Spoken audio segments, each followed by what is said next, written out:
ক্রিকেটের উপরে দেখেছি। বাংলাদেশ ক্রিকেটের একটা কালো অধ্যায় চলছে বলবো। সেই জায়গাতে সবশেষ আপনাদের এই যে বাংলাদেশ বিশ্বকাপে যাওয়া হলো না, এটার সবশেষ অবস্থাটা কি? আপনাকে ধন্যবাদ আজকে স্পেশাল এডিশনে আমাকে ডাকার জন্য। আর কারেন্ট এডিশন। আমরা আমরা অপ্রিয় তুমি কোথায় 25 বছর শেষ 26 বছর বললো, আপনাকে ধন্যবাদ জিনিসটা মনে রাখার জন্য। আর আমরা টি-20 ওয়ার্ল্ড কাপ বা সব ধরনের ক্রিকেট নিয়ে ভাবি, যেহেতু ক্রিকেট সংস্থা বিসিবি, আমাদের কাজই হচ্ছে ক্রিকেট অপারেশন চালানো। তো সেক্ষেত্রে যে টি-20 ওয়ার্ল্ড কাপটা সামনে অনুষ্ঠিত হতে যাচ্ছে ভারতে এবং শ্রীলঙ্কায়, সেখানে বাংলাদেশ টিম নিরাপত্তা ইস্যুতে অংশগ্রহণ করছে না। এবং কেন নিরাপত্তা ইস্যুতে অংশগ্রহণ করছে না সেটা আমরা অতীতেও ব্যাখ্যা দিয়েছি, প্রয়োজনে আজকে আমরা আবার ব্যাখ্যা দেওয়ার চেষ্টা করবো, প্রশ্নের উপর ডিপেন্ড করে। জি, তো মানে আমাদের বাংলাদেশের মানুষ যে বিষয়টা আমার মনে হয় সবচেয়ে বেশি জানতে চায়, এই যে ভারতের সাথে আপনাদের যে কথাবার্তাগুলো হচ্ছিল তাদের দিক থেকেও কিছু, আপনাদের বেশ কয়েকটা মিটিংও হয়েছে। সেখানে কি ধরনের আলোচনা হয়েছে? ভারত আসলে কি চাইছিল? প্রথমত আমাদের আইপিএল এ মুস্তাফিজ ইস্যু নিয়ে আমাদের যে একটা অপমানজনক ঘটনা সেখানে ঘটে গেল, এবং যে আঘাতটা এসেছে বাংলাদেশের এবং বাংলাদেশি মানুষের আত্মমর্যাদার প্রশ্নে একটা বিশাল আঘাত ছিল, যেটা সেটা আমাদের দেশের মানুষ মেনে নেয়নি, আমরাও মেনে নেইনি। তো একজন প্লেয়ারের নিরাপত্তা ইস্যুতে তাদের যে উগ্রবাদী গোষ্ঠীগুলো হুমকি মাথায় রেখে বা মনে নিয়ে আহ, ভারত আমাদের মুস্তাফিজকে খেলতে দেয়নি আইপিএল, এবং যেটা সে নিজেও যায়নি, তাকে অপশনে তোলা হয়েছে, তারপর সে সেখানে খেলার জন্য ডাক পেয়েছে এবং তাকে বহিষ্কারও করা হয়েছে সেখান থেকে। এটা ছিল ইনসাল্টিং, এবং সেটার উল্লেখ ছিল একটা প্লেয়ারের নিরাপত্তা ইস্যু নিয়ে। তো নিরাপত্তা যখন একজন প্লেয়ারকে দিতে পারে না, তখন আমাদের প্রশ্ন আসছে স্বাভাবিকভাবেই যে আমাদের যে বিশাল কন্টিনজেন্ট যাবে খেলাটা দেখতে, শুধুমাত্র 15 জন প্লেয়ার 25 জন টিম মেম্বার নয়। এখানে বাংলাদেশে অনেক বড় মিডিয়া পার্ট আছে, অনেক বড় দর্শক সার্কেল আছে, অনেক সংগঠক যাবেন, অনেক মানুষজন যাবেন খেলাগুলো দেখতে। তো সেক্ষেত্রে গত কয়েক দিনের বা কয়েক মাসের তাদের যে কর্মকাণ্ড, সেখানে দেখছি বাংলাদেশ সন্দেহে পিটিয়ে তারা লোকাল মানুষকে মেরে ফেলছে এবং বাংলাদেশিদেরকে হেনস্থা করছে। তো এরকম অবস্থায় আমাদের সাংবাদিক বা আমাদের অফিসিয়ালস কিংবা আমাদের দর্শকদের নিরাপত্তার জন্য আমরা বলেছি যে আমরা অবস্থান স্পষ্ট করেছি, নিরাপত্তা ইস্যুতে ভারত যাওয়া আমাদের জন্য ঠিক হবে না। পরবর্তীতে সরকার এটা টেক ওভার করে। সরকারের কাছে যখন আমাদের আবেদনটা যায় যে আমরা এই ইস্যুতে একটা সমস্যায় আছি, কারণ আপনারা জানেন যে আমরা যদি সিদ্ধান্ত নিই আমরা ভারতে খেলতে যাব, সেক্ষেত্রে গভর্নমেন্টের একটা জিও লাগবে, একটা অথরিটি লাগবে আমাদের, যে আমরা অনুমতিটা লাগবে আমাদের ইন্ডিয়া গিয়ে খেলতে। তো সেই অনুমতিটা দেওয়ার ক্ষেত্রে তখন গভর্নমেন্টের 4টা ডিপার্টমেন্ট, আইন, ক্রিয়া, তথ্য এবং পররাষ্ট্র, এই 4টা মন্ত্রণালয় সিদ্ধান্ত নিল, এবং তাদের গোয়েন্দা রিপোর্টের ভিত্তিতে তারা সিদ্ধান্ত নিল যে বাংলাদেশ টিমের ক্রিকেট খেলতে যাওয়া উচিত হবে না ভারতে, কিন্তু আমরা বিশ্বকাপ খেলতে চাই এবং সেটা হতে হবে শ্রীলঙ্কায়, যেটা অতীতে হয়েছে। তো এই সমস্ত সমাধানগুলি বা সমস্যাগুলির সমাধানে আহ হস্তক্ষেপ করেছে, আমি বলবো যে সরকার তাদের দায়িত্ব পালন করেছে। আপনারা জানেন বাংলাদেশে সামনে একটা নির্বাচন আছে এবং ওখানে একটা নির্বাচন চলছে। তো আমরা এই অস্থিতিশীল মোমেন্টে একটা তত্ত্বাবধায়ক বা ইন্টারিম গভর্নমেন্ট এখানে কাজ করছে, যে ইন্টারিম গভর্নমেন্টের কাছে মনে হয়েছে তারা তাদের সিকিউরিটি রিজনে আমাদের খেলতে না যাওয়া উচিত। সেক্ষেত্রে গভর্নমেন্ট স্বপ্রণোদিত হয়ে প্রথমে আইপিএল এর সম্প্রচার বন্ধ করেছে, তারপরে গিয়ে আমাদের খেলোয়াড়দের নিরাপত্তা, আমাদের যারা জার্নালিস্ট যাবেন, যারা আমাদের দর্শক শ্রোতা যাবেন, তাদের নিরাপত্তা ইস্যুতে সরকার সিদ্ধান্ত নিয়েছে যে কোনো অপ্রীতিকর ঘটনা এড়ানোর জন্য আমরা ভারতে খেলতে যাবো না, আমাদের বিকল্প ভেন্যু লাগবে। তো সেটা নিয়ে আইসিসির সাথে আমাদের চিঠি চালাচালি হয়েছে, আমরা আইসিসি কে বোঝানোর চেষ্টা করেছি। পরবর্তীতে আইসিসি সেটা মেনে নেয়নি, এবং আমরাও মেনে নিয়েছি যে আমরা টি-20 ওয়ার্ল্ড কাপ খেলতে যাচ্ছি না, এবং আমরা কোনো আইনগত পদক্ষেপ সেখানে নেইনি। আমরা সিদ্ধান্তটা মেনে নিয়েছি আমাদের ক্রিকেটের বৃহত্তর স্বার্থে, যেহেতু সমস্যাটা একটা ভেন্যু নিয়ে, সারা পৃথিবী নিয়ে নয়। তো সেক্ষেত্রে আমরা এটার কোনো আরবিট্রেশন যাওয়ার কোনো প্ল্যান আমরা করিনি এবং সিদ্ধান্তও নেইনি। না, কিন্তু সেই বৈঠকগুলোতে নিশ্চয়ই আপনারা তাদের কাছে নিরাপত্তা চেয়েছেন। নিরাপত্তা নিশ্চিত করার কথা তো অবশ্যই বলেছেন। আপনারা তো এটা বলেন নাই যে আমরা যাচ্ছি না। তোমরা যদি আমাদের না, নিরাপত্তা নিশ্চিত করতে পারো, আমরা যেতে চাই। সেই ক্ষেত্রে ভারত সরকার বা আইসিসি তারা কি কোনো জবাব দিয়েছে আপনাদেরকে? না, তাদের কাছে মনে হয়েছে ওখানকার নিরাপত্তা ব্যবস্থা যথেষ্ট পরিমাণ ভালো আছে এবং আমাদের যাওয়া উচিত, আমরা ভুল করছি না গিয়ে।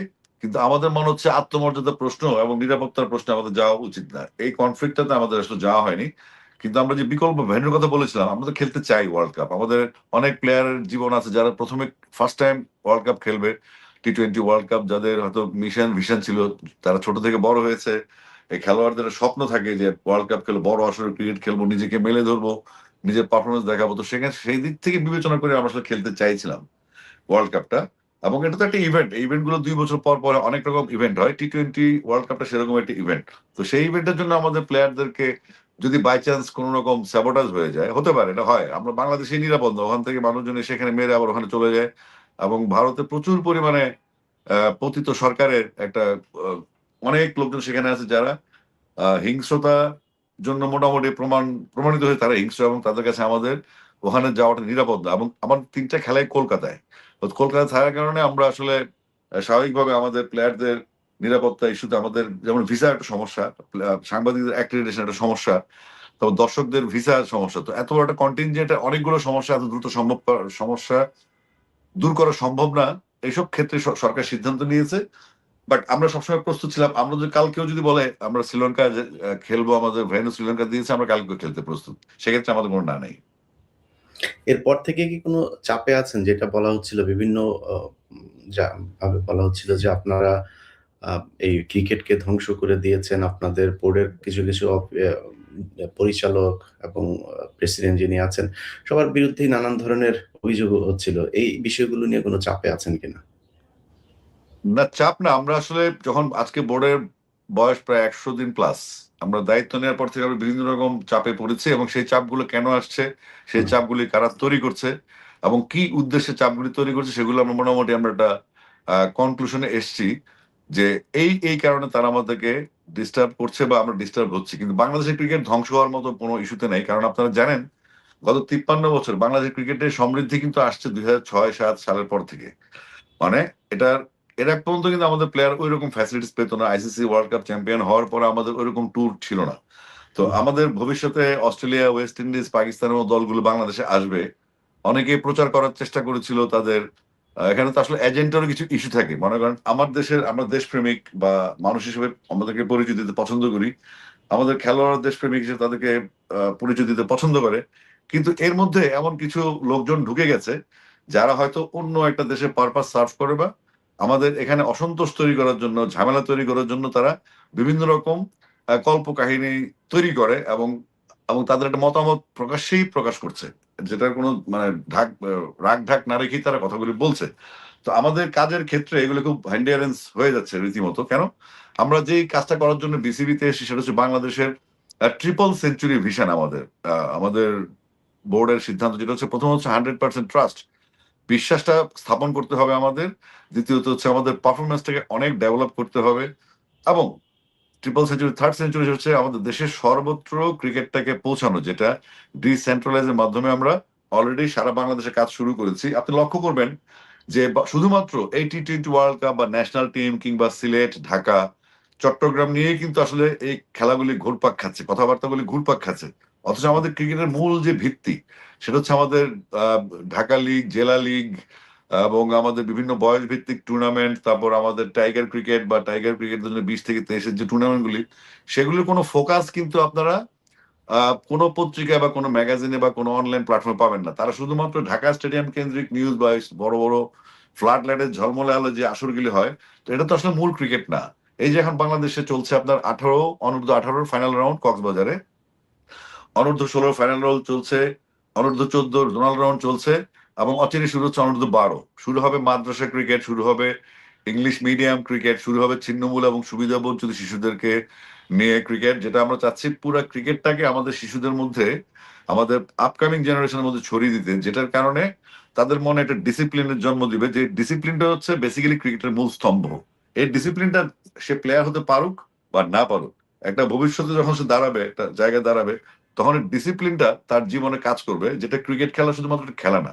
এটার ভিতরে অনেক কিছু আছে যেটা আপনার জীবনকে গড়তে সুবিধা দিবে। যেমন আমি প্লেয়ার ছিলাম, আমি প্লেয়ার হতে পারিনি, কিন্তু আমি ক্রিকেট মাঠে যে ডিসিপ্লিনটা, সেটা আমার ব্যক্তি জীবনে কাজে লেগেছে। তো আমরা চাচ্ছি যে আমাদের সোসাইটিতে যে কিশোর গ্যাং কালচার কিংবা প্রচুর ড্রাগ এডিক্ট বা 83 লক্ষ ড্রাগ এডিক্ট আমাদের বাংলাদেশে আছে। তো এই জিনিসগুলো থেকে আমাদের নতুন প্রজন্মকে বা তরুণ প্রজন্মকে বের করে নিয়ে আসার টেন্ডেন্সিতে আমাদের এই ক্রিকেট প্রোগ্রামগুলি করা, যেখানে আপনার সারা দেশে খেলাধুলা হবে, বাচ্চারা তাদের গার্ডিয়ান সহ মাঠে যাবে, তারা অন্যান্য পথ যেগুলো ভালো না সেখান থেকে তারা ফেরত আসবে এবং মাঠে মনোযোগ দিবে। আপনি জানেন যে ডিসিপ্লিনটা হচ্ছে ক্রিকেটের মূল ভিত্তি, এবং সেই ডিসিপ্লিনটা দিকে আমরা নজর দিচ্ছি। আর যে বিশ্বাসযোগ্যতা বা প্রবলেম গুলো বলছেন, বাংলাদেশের প্রথম সারির পত্রিকা যেগুলা মনে করেন দৈনিক প্রথম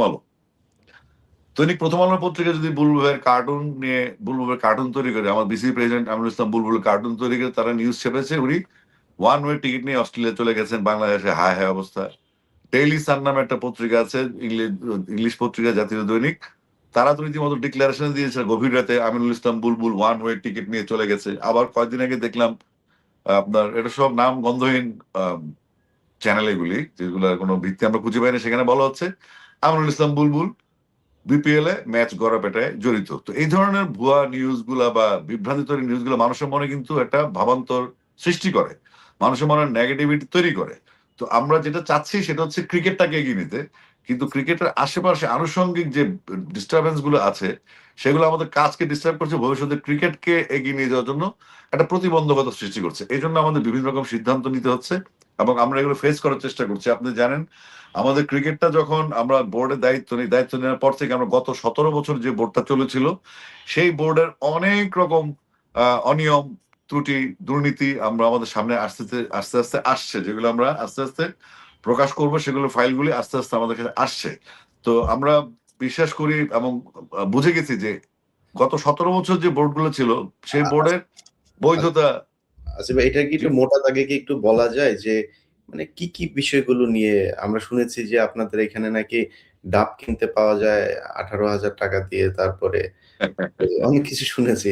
মানে একটু মোটা দাগে কিছু বিষয় বলা যায় যেগুলো আপনারা অলরেডি, যেমন আমি দু তিনটা বিষয় আমার মাথায় এসেছে, আমি আমি শুনেছি গল্পে। আমাদের অডিট টিমের যখন বসে, অডিট টিম তো আমার কাজ না, আমার কাজ হচ্ছে ক্রিকেট ডেভেলপমেন্ট এবং এজ গ্রুপ। তো আমাদের কানে এসছে বাংলাদেশে একটা নর্মাল খেলা যেখানে আমাদের লোকাল প্লেয়াররা খেলবে তাদের টুর্নামেন্টে, সেখানে একটা ম্যাচে বিগত দিনগুলোয় 80,000 টাকার ডাব কিনা হয়েছে একটা ম্যাচে। তো একটা ম্যাচে যদি 22 জন প্লেয়ার খেলে, তাদের টিম স্কোয়াড থাকবে সর্বোচ্চ 30 জনের। তো সেখানে 80,000 টাকার ডাব কিভাবে খায় সেটা একটা প্রশ্নবিদ্ধ।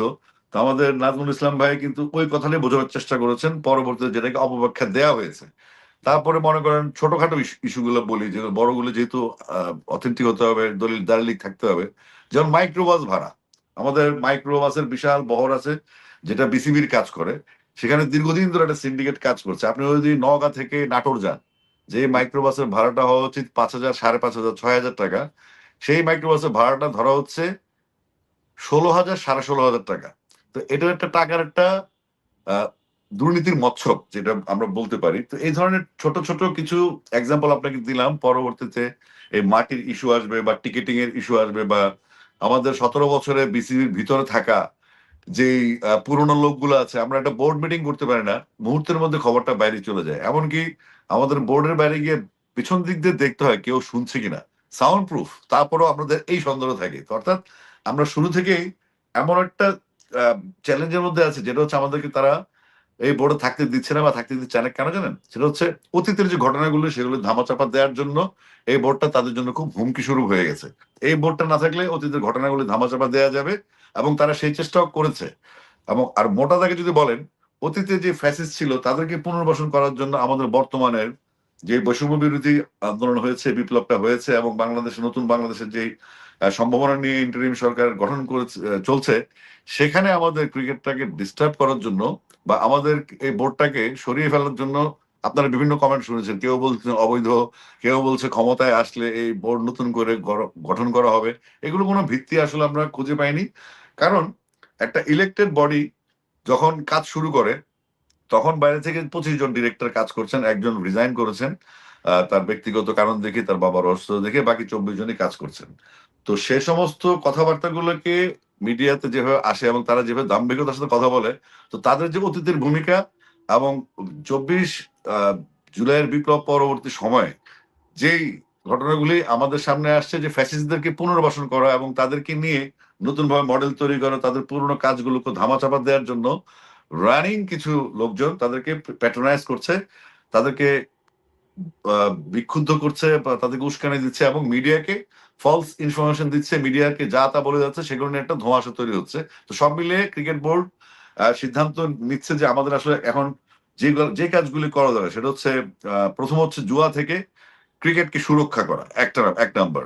দুই হচ্ছে উচ্চমানের পারফরমেন্স নিশ্চিত করা আমাদের প্লেয়ারদের, সংগঠকদের, কোচদের, স্কোরারদের, আম্পায়ারদের যারা সংযুক্ত গ্রাউন্ডস এর, ফ্যাসিলিটিস এর, লজিস্টিক্স এর। তারপর সংযোগ গড়ে তুলতে হবে আপনার পুরা জেলা টু জেলা, উপজেলা থেকে সব খেলোয়াড়রা যেখানে খেলতে চায় একাডেমি গুলা, সেখানে তাদেরকে মূল হারমোনিতে নিয়ে আসা কেন্দ্রীয়, এবং তাদের এই লোকাল যে খেলাগুলি হয় সেগুলাকে সেন্ট্রালি যেন মনিটর করা যায়, প্যাট্রোনাইজ করা যায়, সেই লক্ষ্যে কাজ করা। আর বিসিবি কে 4 নাম্বার, বিসিবি কে একটা বিশ্বমানের প্রতিষ্ঠান হিসেবে তৈরি করার জন্য আমরা কাজ করছি। আপনারা জানেন আমাদের প্রেসিডেন্ট আমরুল ইসলাম বুলবুল দীর্ঘদিন তিনি আইসিসিতে বিভিন্ন পর্যায়ে চাকরি করেছেন, বিভিন্ন দেশে ক্রিকেট ডেভেলপমেন্টে তিনি কাজ করেছেন এবং তিনি সফল হয়েছেন।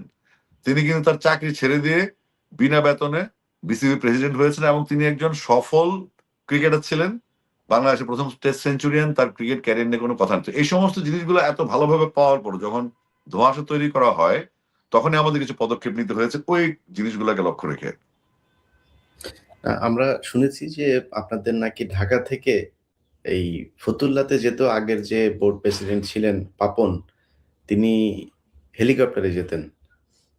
তারপরে আপনাদের সাবেক একজন ক্রিকেটার, যিনি বোর্ডের পরিচালক ছিলেন, তিনি বিভিন্ন সময় খেলার আপনার প্লেয়ারদের সাথে বিভিন্ন দেশে যখন টুর্নামেন্ট হতো সেখানে যেতেন এবং আ অনৈতিকভাবে, অবৈধভাবে তিনি বোর্ডের টাকা খরচ করতেন এবং সেটার সংখ্যা আমি কিছুদিন আগে আমার ফেসবুকেও করেছিলাম যে বিষয়গুলো প্রায় ২,৫৮,০০,০০০ টাকার মতো আমার মনে হয় নামটা বললে আপনার জন্য বলতে সুবিধা হবে। নাজমুল আ আ সরি মাহমুদ উনার নাম কি?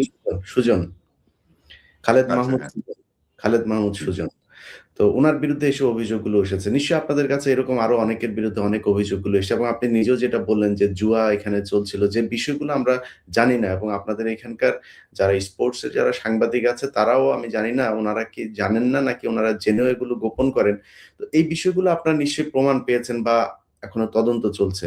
এটার বিরুদ্ধে কি আপনারা ব্যবস্থা নিতে পারবেন? যারা আগে জড়িত ছিল অর্থ তছরূপ করা কিংবা এখানে যদি নাকি আরো বড় ধরনের কোনো দুর্নীতি হয়ে থাকে, তারপর জুয়ার সাথে যারা জড়িত, এটা তো একটা ভয়ংকর জিনিস। জুয়া যদি নাকি হয় আমরা শুনেছি যে বিপিএল এর বেশিরভাগ ম্যাচেই নাকি এই যে ক্রিকেটারের কথা বললাম উনি সহ আরো অনেকেই আপনার ম্যাচ আগে থেকেই ঠিক করে রাখেন যে কারা জিতবে, কারা হারবে। তো আমরা তো খেলা দেখি খুবই সরল মনে, মনে হয় যেন হ্যাঁ, এই তো খেললো এরা, এই করলো। এবারের ম্যাচ নিয়ে আপনার সিলেটের যিনি আ উনি বোধহয় পরিচালক না কি যেন, তিনি উপদেষ্টা। তিনি বলেছেন যে উনি সরাসরি মোটামুটি ইঙ্গিত করেই বলেছেন যে মিরাজ হচ্ছে গিয়ে ম্যাচ ফিক্সিং করেছেন। তো এই বিষয়গুলো আপনাদের সামনে যখন প্রমাণিত হবে আপনারা এই ব্যবস্থা নেয়ার কোনো চিন্তাভাবনা আছে কিনা? প্রথমত হচ্ছে আপনি যে কথাগুলো বলছেন সেটা ঠিক আছে। এগুলো আপনি তো সাংবাদিক মানুষ, আপনার কাছে তথ্য যাবে, আপনি তথ্য সংগ্রহ করবেন। আর আমাদের কাজ হচ্ছে জিনিসগুলো অথেন্টিক ভাবে মানুষের সামনে তুলে ধরা। গত ১৭ বছরের অনিয়ম কিংবা তার আগে যে সিস্টেম গুলো, এই যে আপনি হেলিকপ্টারের কথা বললেন বা পরিচালক হিসেবে যেমন আমরা কোনো বেতনই পাই না। আমাদের কিন্তু আমিনুল ইসলাম বুলবুলের কোনো বেতন কিন্তু নাই। অর্থাৎ এই যে হেলিকপ্টারে যাওয়া বা ডাইরেক্টরশিপের বেতন নামে টাকা বেতন তো উত্তোলন করা, বেতন এগুলো তো আপনার বেতন তো আপনারও নাই। আপনাদের না, পরিচালকদেরও তো আমাদের বেতন বেতন নেই না। হ্যাঁ, জি না। হ্যাঁ। আমাদের কারোরই বেতন নেই। এটা হচ্ছে একটা সম্মানজনক একটা পদ, এবং এই ক্রিকেটের ডেভেলপমেন্টে আমরা যেকোনো বাফুফে ধরেন সেখানে হচ্ছে ডেভেলপমেন্টের জন্য কাজ করা। কিন্তু এই যে দুর্নীতির কথাগুলি বললেন সেগুলো অবশ্যই প্রমাণ সাপেক্ষে আমরা হাজির করব। তো সেই কাজগুলো আমাদের অডিট টিম করছে। যেমন আপনি বললেন পূর্বাচলের মাটির কথা আপনাকে আপনি নিশ্চয়ই জানেন। এটা নিয়ে অনেক হইচই হয়েছে। তো পূর্বাচলের মাটির রিপোর্ট আমরা খুব দ্রুত পেয়ে যাব। তো আমরা এই কাজগুলো করার সময় দেখছি অতীতে যেই যারা কাজ করেছেন তাদের একটা ফ্যামিলি বা তাদের একটা গ্যাং বা তাদের একটা গ্রুপ বিভিন্নভাবে ঘুরে ফিরে বিসিবি এই মুখগুলোই ছিল। এবং এই যে আজকে ক্লাবের মধ্যে এক ওভারে ৯২ রান দেওয়ার মতো রেকর্ড তাদের সময় ঘটেছে, আম্পায়ারকে বলা হয়েছে তুমি ম্যাচটা এভাবে চালাবা। এবং বিপিএল এ ফিক্সিং নিয়ে যেটা বলছেন, আমরা আমরা একটা স্বাধীন একটা সুরক্ষা কমিটি করেছে যেখানে অ্যালেক্স মার্শাল যিনি কাজ করছেন, এবং তিনি রিপোর্ট দিয়েছেন আমাদের বোর্ডে গত ২৪ তারিখে মিটিং এ যে এই বিপিএল থেকে ৮২% জুয়া গতবার আগের বিপিএল গুলো যেগুলো হয় সেগুলোতে যদি 100% থাকে, এবার 82% চেক দেয়া গেছে। অর্থাৎ আর আপনি সিলেটের ইস্যু যেটা বললেন সেটা নিয়ে আসলে আমাদের অডিট টিমও কাজ করছে। যে কোনো কমপ্লেনকে খতিয়ে দেখা বিসিবির কাজ, এবং সেটার জন্য ডিসিপ্লিনারি কমিটি কাজ করছে, এবং প্লেয়ারদেরকে উস্কানি দেয়া এবং প্লেয়ারদের যে নিয়ম কানুন আছে তারা প্রেস কনফারেন্স করতে পারে কিনা বা তাদের প্রেস কনফারেন্স করার স্টাইলটা কি হবে সেগুলো নিয়ে আমাদের ডিসিপ্লিনারি কমিটিকে বলা হয়েছে এগুলো চেক আউট করার জন্য। এগুলোর 24 তারিখে মিটিং এবার সিদ্ধান্ত হয়েছে।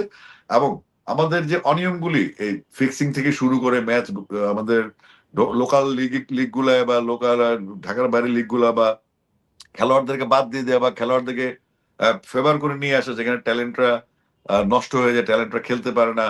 তো সবকিছু মিলিয়ে একটা অজবরল পরিস্থিতি আমরা বোর্ডটাতে পেয়েছি। সেইগুলা আমরা সমাধানের লক্ষ্যে কাজ করছি, এবং আমি বিশ্বাস করি আপনারা খুব দ্রুতই, আমাদের অডিট টিম কাজ করছে, তো আমাদের অডিট টিমের একজনকে আবার ফিক্সিং এর, যিনি অডিট করছিলেন মার্টিনে, তাকে আবার ফিক্সিং এর আহ, দায় দিয়েছে। তিনি আবার নিজে অ্যালেক্স মার্শালের সাথে কথা বলছেন এবং নিজ থেকেই তার পদ থেকে, তিনি ডাইরেক্টর আছেন কিন্তু ওই অডিট টিম থেকে তিনি রিজাইন করেছেন, এবং তিনিও ন্যায় বিচারের জন্য অপেক্ষা করছেন এবং তিনিও তার কাজ চালিয়ে যাচ্ছেন। এটা যদি প্রমাণিত হয় তাহলে ফিক্সার হিসেবে তার তো শাস্তি হবে, আর যদি প্রমাণিত না হয় তাহলে কারা এই কাজগুলি করছে তাদের মুখোশটা আমরা সামনে তুলে ধরবো।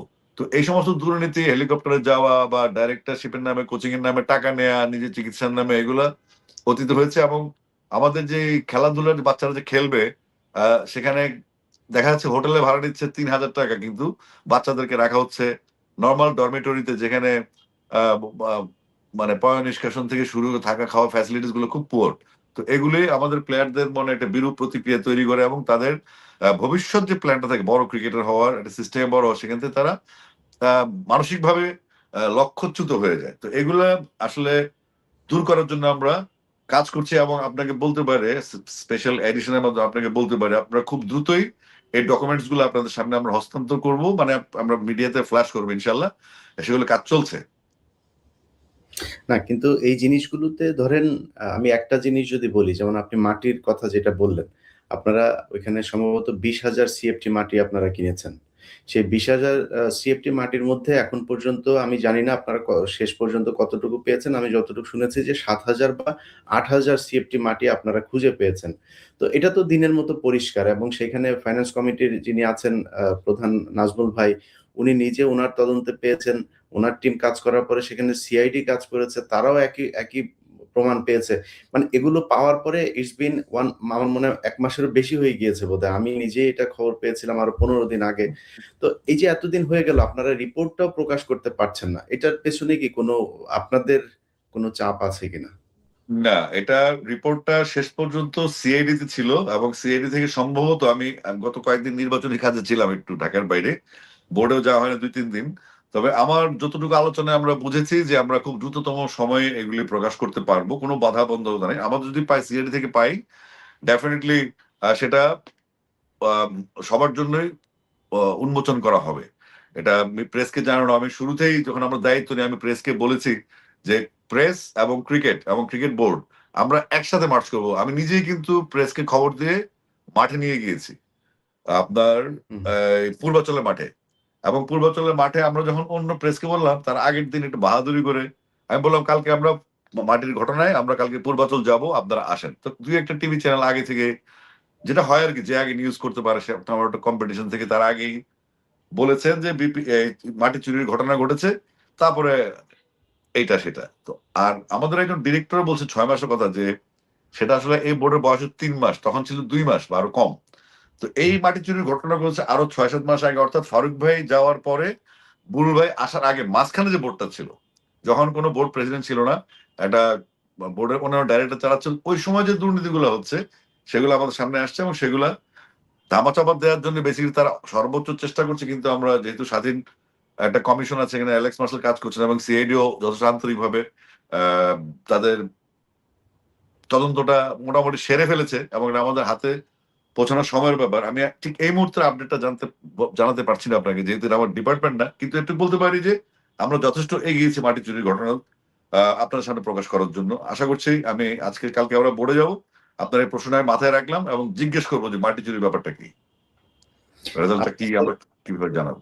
আপনাদের বোর্ডের প্রেসিডেন্ট দেশে আপনার আমি এটা নিউজ দেখার পরে আমি আপনাকে টেক্সটও করেছিলাম। আপনি হাহা রিঅ্যাক্ট দিয়েছিলেন যে মানে বুলবুল ভাই হঠাৎ করে ওয়ান ওয়ে টিকেট নিয়ে তারপর অস্ট্রেলিয়াতে চলে গেল। উনি যেহেতু উনার ফ্যামিলি বোধহয় এখনো অস্ট্রেলিয়াতেই থাকেন। উনি সেখানেই জব জি, করতেন। তো উনারা বুঝাতে চেয়েছেন যে অস্ট্রেলিয়া থেকে উনি আর ফিরবেন না, ওই চাকরিতে চলে গিয়েছেন। মানে যেই দেশের সাংবাদিকরা এইটা করতে পারে তাদের অনেকের পত্রিকাতে আমরা শুনেছি যে বাংলাদেশের ক্রিকেট মোটামুটি শেষ। ১০-১৫ বছর পিছিয়ে গেল এবং সামনে নাকি আমাদের অর্থের ব্যাপক সংকট হবে এই ভারতে বিশ্বকাপ খেলতে না যাওয়ার কারণে। এটা আসলে কত এটা তো আসলে আমরা এক ডাইরেক্টরের মুখে শুনেছি জিম্বাবুয়ে ছাড়া বাংলাদেশে খেলতে আসবে না। যদিও মার্চে পাকিস্তান বাংলাদেশে খেলতে আসছে, জুনে অস্ট্রেলিয়া আসছে, তারপর ওয়েস্ট ইন্ডিজও আসছে। একটা ট্রাই নেশন সিরিজ এখানে হবে, জিম্বাবুয়ে, বাংলাদেশ বা পাকিস্তান, এইভাবে কিছু একটা ট্রাই নেশন সিরিজও হবে। আমরাও ট্যুরে যাব খেলতে, এবং আমাদের অনূর্ধ্ব দলগুলি এখন জিম্বাবুয়েতে খেলছে, বিভিন্ন দেশে টুর্নামেন্ট খেলে বেড়াচ্ছে। তো একটা টি-20 ওয়ার্ল্ড কাপের জন্য আমাদের যে সিদ্ধান্তটা, সেটার জন্য আসলে বাংলাদেশ ক্রিকেট একটু তো ক্ষতিগ্রস্ত হবে, কিন্তু যেভাবে বলা হচ্ছে ক্রিকেট শেষ, সেটার ধারে কাছে আসার কোনো সুযোগ নেই। এই কারণে সুযোগ নেই, আমাদের ডেভেলপমেন্ট গুলা নিয়মিত চলছে এবং আমাদের যে কর্মপন্থাগুলি সেগুলো চলছে। আর আপনার সামনে বললাম যে সামনে যে ট্যুর গুলো আছে, তো এগুলো আছে ইন্টেনশনালি আমাদেরকে মানুষকে একটা ভুল মেসেজ দেয়া। এই যে বুলবুল ভাই চলে গেলেন, বুলবুল ভাই ফিক্সিং এ জড়িত, আমি বলেছি আগে, যদি ন্যাশনাল মিডিয়া গুলো নিউজ করে তাহলে তো ভ্রাম্যমান কিছু আপনার অনলাইন মিডিয়া পোর্টাল গুলো থাকে, তাদের তো নিউজ করতে বাধা নেই, তারা তো করতেই পারে। তো এগুলো হচ্ছে কি, এই মিথ্যা গুজব গুলো, মিথ্যা কথাগুলি না, বুলবুল ভাই নিজে মাঠে থেকে, ও একটা রবীন্দ্রনাথের গল্প ছিল না, কাদম্বিনী মরিয়ে প্রমাণ করলো তিনি মরিয়েছেন, এই টাইপের ঘটনা হয়ে যাচ্ছে আর কি। এখন বুলবুল ভাইকে মাঠে উনি আম্পায়ারদের কোর্স করাচ্ছেন, সাইমন টাফেলের সাথে তিনি ডিসকাশন করছেন, পরে তিনি শুনলেন তিনি অস্ট্রেলিয়ায় আছেন। তো এই ধরনের ঘটনাগুলো যদি জাতীয় দৈনিক গুলা করে, বিশেষ করে প্রথম আলো বা ডেইলি সানা মতো পত্রিকা গুলো করে, সেটা দুঃখজনক। আর মিডিয়াতে এরকম গুজবের ডালপালা মেলার জন্য সুযোগ নিয়ে মানুষও মন্তব্য করছে, গালি দিচ্ছে। তো এইগুলো আসলে একটা, আমি বলবো যে আমাদের ক্রিকেটের জন্য ভালো পরিবেশ না। এগুলো ট্যাকেল দেওয়ার জন্য অনেক সিদ্ধান্ত আসছে যেন আমরা কাজটা করতে পারি। যাদের কাজ তারা করবে, জার্নালিস্ট যারা সাংবাদিক তাদের কাছে তারা করবেন, তাদেরকে আমরা ফুল সাপোর্ট দিব যতটুকু প্রয়োজন, কিন্তু অপ্রয়োজনে আর কোনো কিছু করার সুযোগ নাই। মানে ক্রিকেটটাকে নিয়ে এত কথা হচ্ছে, ক্রিকেট খেলাটা নিয়ে কথা হচ্ছে না খুব একটা। তো ক্রিকেটটা আমাদের, এই যে বললাম আপনাদের, ক্রিকেটটা চলছে সারা বাংলাদেশে, কিন্তু খেলা হচ্ছে। আমরা গত কয়েক বছরে লিগ গুলো হয়নি, যেগুলো ঢাকা থেকে মনিটর করা হয়নি কখনোই। আমরা এ পর্যন্ত প্রায় 14টা জেলায় লিগ শুরু করেছি, আরো 40টা জেলায় আমরা এই মাসেই লিগ শুরু করে দিব। তো আমরা এগুলো কিন্তু করছি। তো সেগুলো কিন্তু ফোকাস হচ্ছে না, এই বুলবুল ভাই চলে যাচ্ছে, বুলবুল ভাই ফিক্সিং, এটা ওইটা, আসিফ এটা বললো, সাকিব, নানান রকম গল্প নিয়ে একটা যেই উত্তপ্ত পরিবেশ তৈরি করছে। আপনারা জানেন কিছু রকম লোকজন আছে যারা তাদের কন্টেন্ট তৈরি করেছে, মূল কাজ যেটা সাংবাদ কন্টেন্টিজম বলি আমি, এটা জার্নালিজমের জায়গায় কন্টেন্টিজম চলে আসছে। ওই কন্টেন্টিজমে সে একবার বলছে, সেই বলতে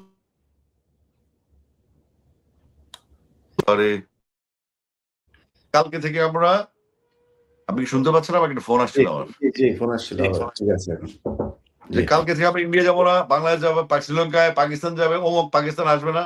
কয়েকদিন পর সেই বললো, সেই লোকটাই বলতেছে বাংলাদেশ ভুল সিদ্ধান্ত নিয়েছে, ভারত যায়নি, বাংলাদেশ এই করেছে। তো এক মুখে কয়েক রকম কথা বেরোচ্ছে। তো এরা যদি সাংবাদিকতার মাত্রা যদি এটা হয়, তাহলে তাদের কিন্তু অবশ্যই তাদের জায়গায় রাখতে হবে। এই জন্য সবাইকে ঢালাভাবে আমি দোষ দিচ্ছি না। এখানে কিছু রেসপন্সিবল পত্রিকা, রেসপন্সিবল টেলিভিশন চ্যানেল যদি উল্লেখ করি, যারা যেমন যমুনা টিভি বা সমকাল পত্রিকা, তারা কিন্তু আহ, কাজ করছে তাদের স্বাধীন মনোভাব নিয়ে, এবং তারা যখনই আমাদেরকে অ্যাটেন্ড করেন, প্রশ্ন করেন, আমরা অ্যাটেন্ড করি। তো এই ধরনের ব্যাপারগুলি ঘটছে। তা আমরা আসলে গভর্নমেন্টের যে নিয়ম আছে যে আপনার অ্যাক্রেডিটেশন ইস্যু, যারা সাংবাদিক জেনে তাদেরকে কাজ করতে দেয়া, এবং অপসাংবাদিকতা যারা করে বা বিভ্রান্তি ছড়ায় মানুষের মনে খামাখায়, যাদের হাতে কোনো প্রমাণ নাই, শুধুমাত্র ফেসবুকে এসে কথা বলছে, ইউটিউবে কথা বলছে, ভিউ দিচ্ছে, কিন্তু মিথ্যা কথা বলছে, কন্টেন্ট এক প্রোগ্রামে বলে এক কথা, আরেক প্রোগ্রামে বলে আরেক কথা। তো এগুলো থেকে মুক্তি পাওয়ার জন্য কিছু সিদ্ধান্ত আসছে, কারণ আমাদের কাজটা করতে হবে বিরক্তিগুলোকে মাইনাস করে। হ্যালো, আমি কি আছি লাইনে?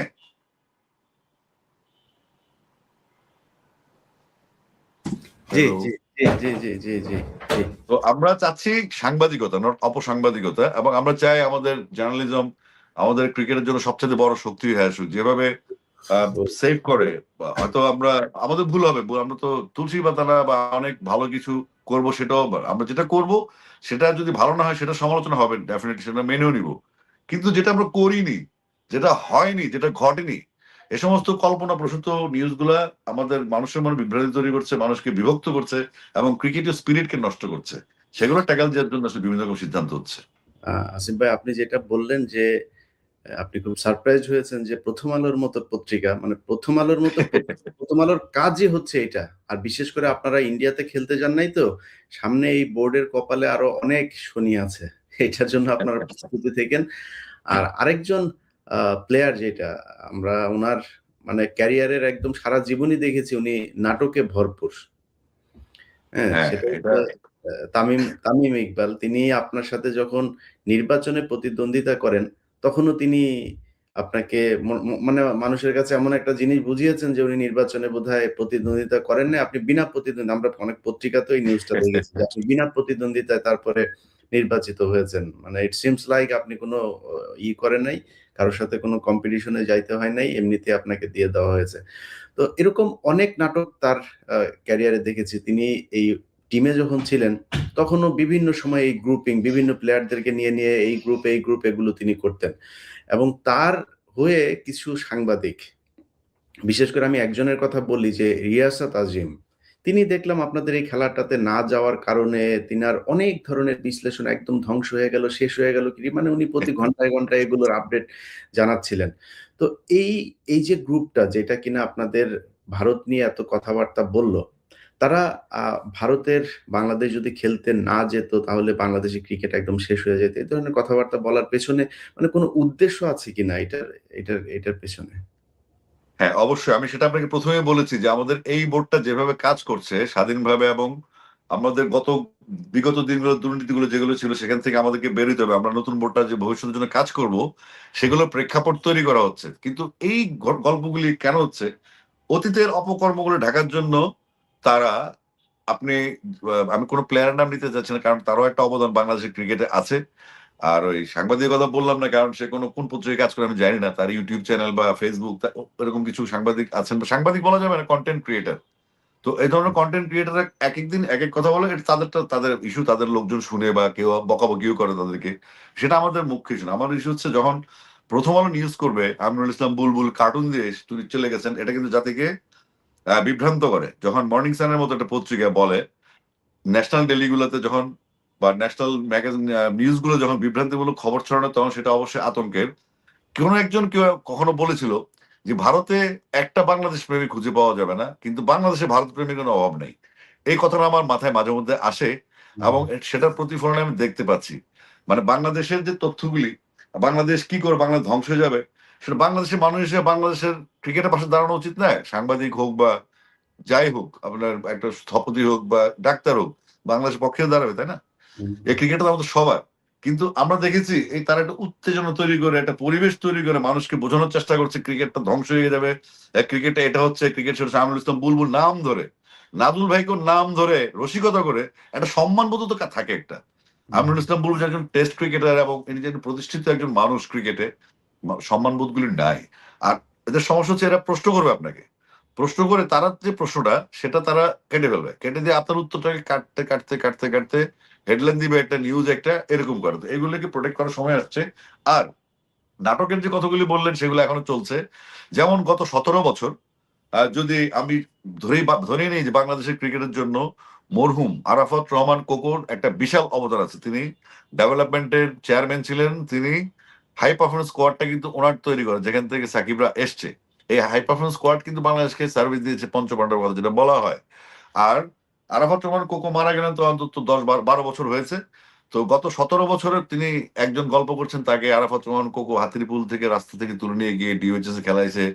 এই করেছেন। গত ১৭ বছর তিনি কথা বলতে পারেন নাই। কিন্তু গত ১৭ বছর ঠিকই ৩ আগস্ট তিনি আ আ গণভবনে গিয়েছিলেন, সাইন করে সেখানে ৪ ঘন্টা ছিলেন। তখন হুম। গণভবনের বাইরে লাশের সারি, সারা বাংলাদেশে লাশের সারি। হ্যাঁ? সেটা একটা আবার আরাফাত রহমান কোকোর জন্য উনার তার এখন বিরুদ্ধে খুব দরদ। যারা গিয়েছিল আরাফাত রহমান কোকো জি? জঙ্গের আসামি, হত্যা মামলার আসামি হওয়া উচিত। কারণ ওইখানে যারা গিয়েছিল তারা সবাই হাসিনাকে সম্মতি জানানোর জন্য এবং তাকে সাহস দেওয়ার জন্য যে, "আপা আমরা আছি, কোন সমস্যা নেই।" এইসব লোকগুলোই সেখানে গিয়েছিল। সেটা আপনার মতো আমি বলতে পারব না। কারণ হচ্ছে বাংলাদেশ ক্রিকেটে তার একটা অবদান আছে। বাংলাদেশ ক্রিকেটের একটা বড় অংশ ছিল। তো কিন্তু এটা এই ৩ আগস্টের পরে তাকে যারা প্যাট্রোনাইজ করছে, কারা তাকে প্যাট্রোনাইজ করছে? নিশ্চয়ই ৩ আগস্টের আগের লোকজন না, ৩ আগস্টের পরের লোকজন, তাই না?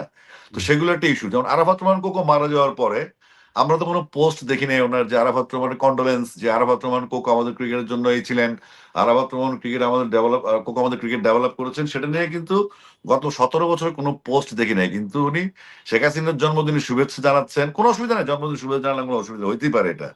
কিন্তু আবার ওনার বিয়ের প্রোগ্রামেও বেগম খালেদা জিয়া গিয়েছেন। তো উনি যখন যেটা দরকার সেটা ব্যবহার করছেন। কোকো ভাইকে ব্যবহার করছে আবার ইমোশন দিয়ে, বেগম জিয়ার সাথে দেখা করেছেন। কিন্তু ওই ৩ আগস্টের ইস্যুটার কোনো সমাধান এখনো হয় নাই, যেটা একটা প্রশ্ন। আবার প্রশ্ন তুলে দিচ্ছেন সাকিবকে নিয়ে।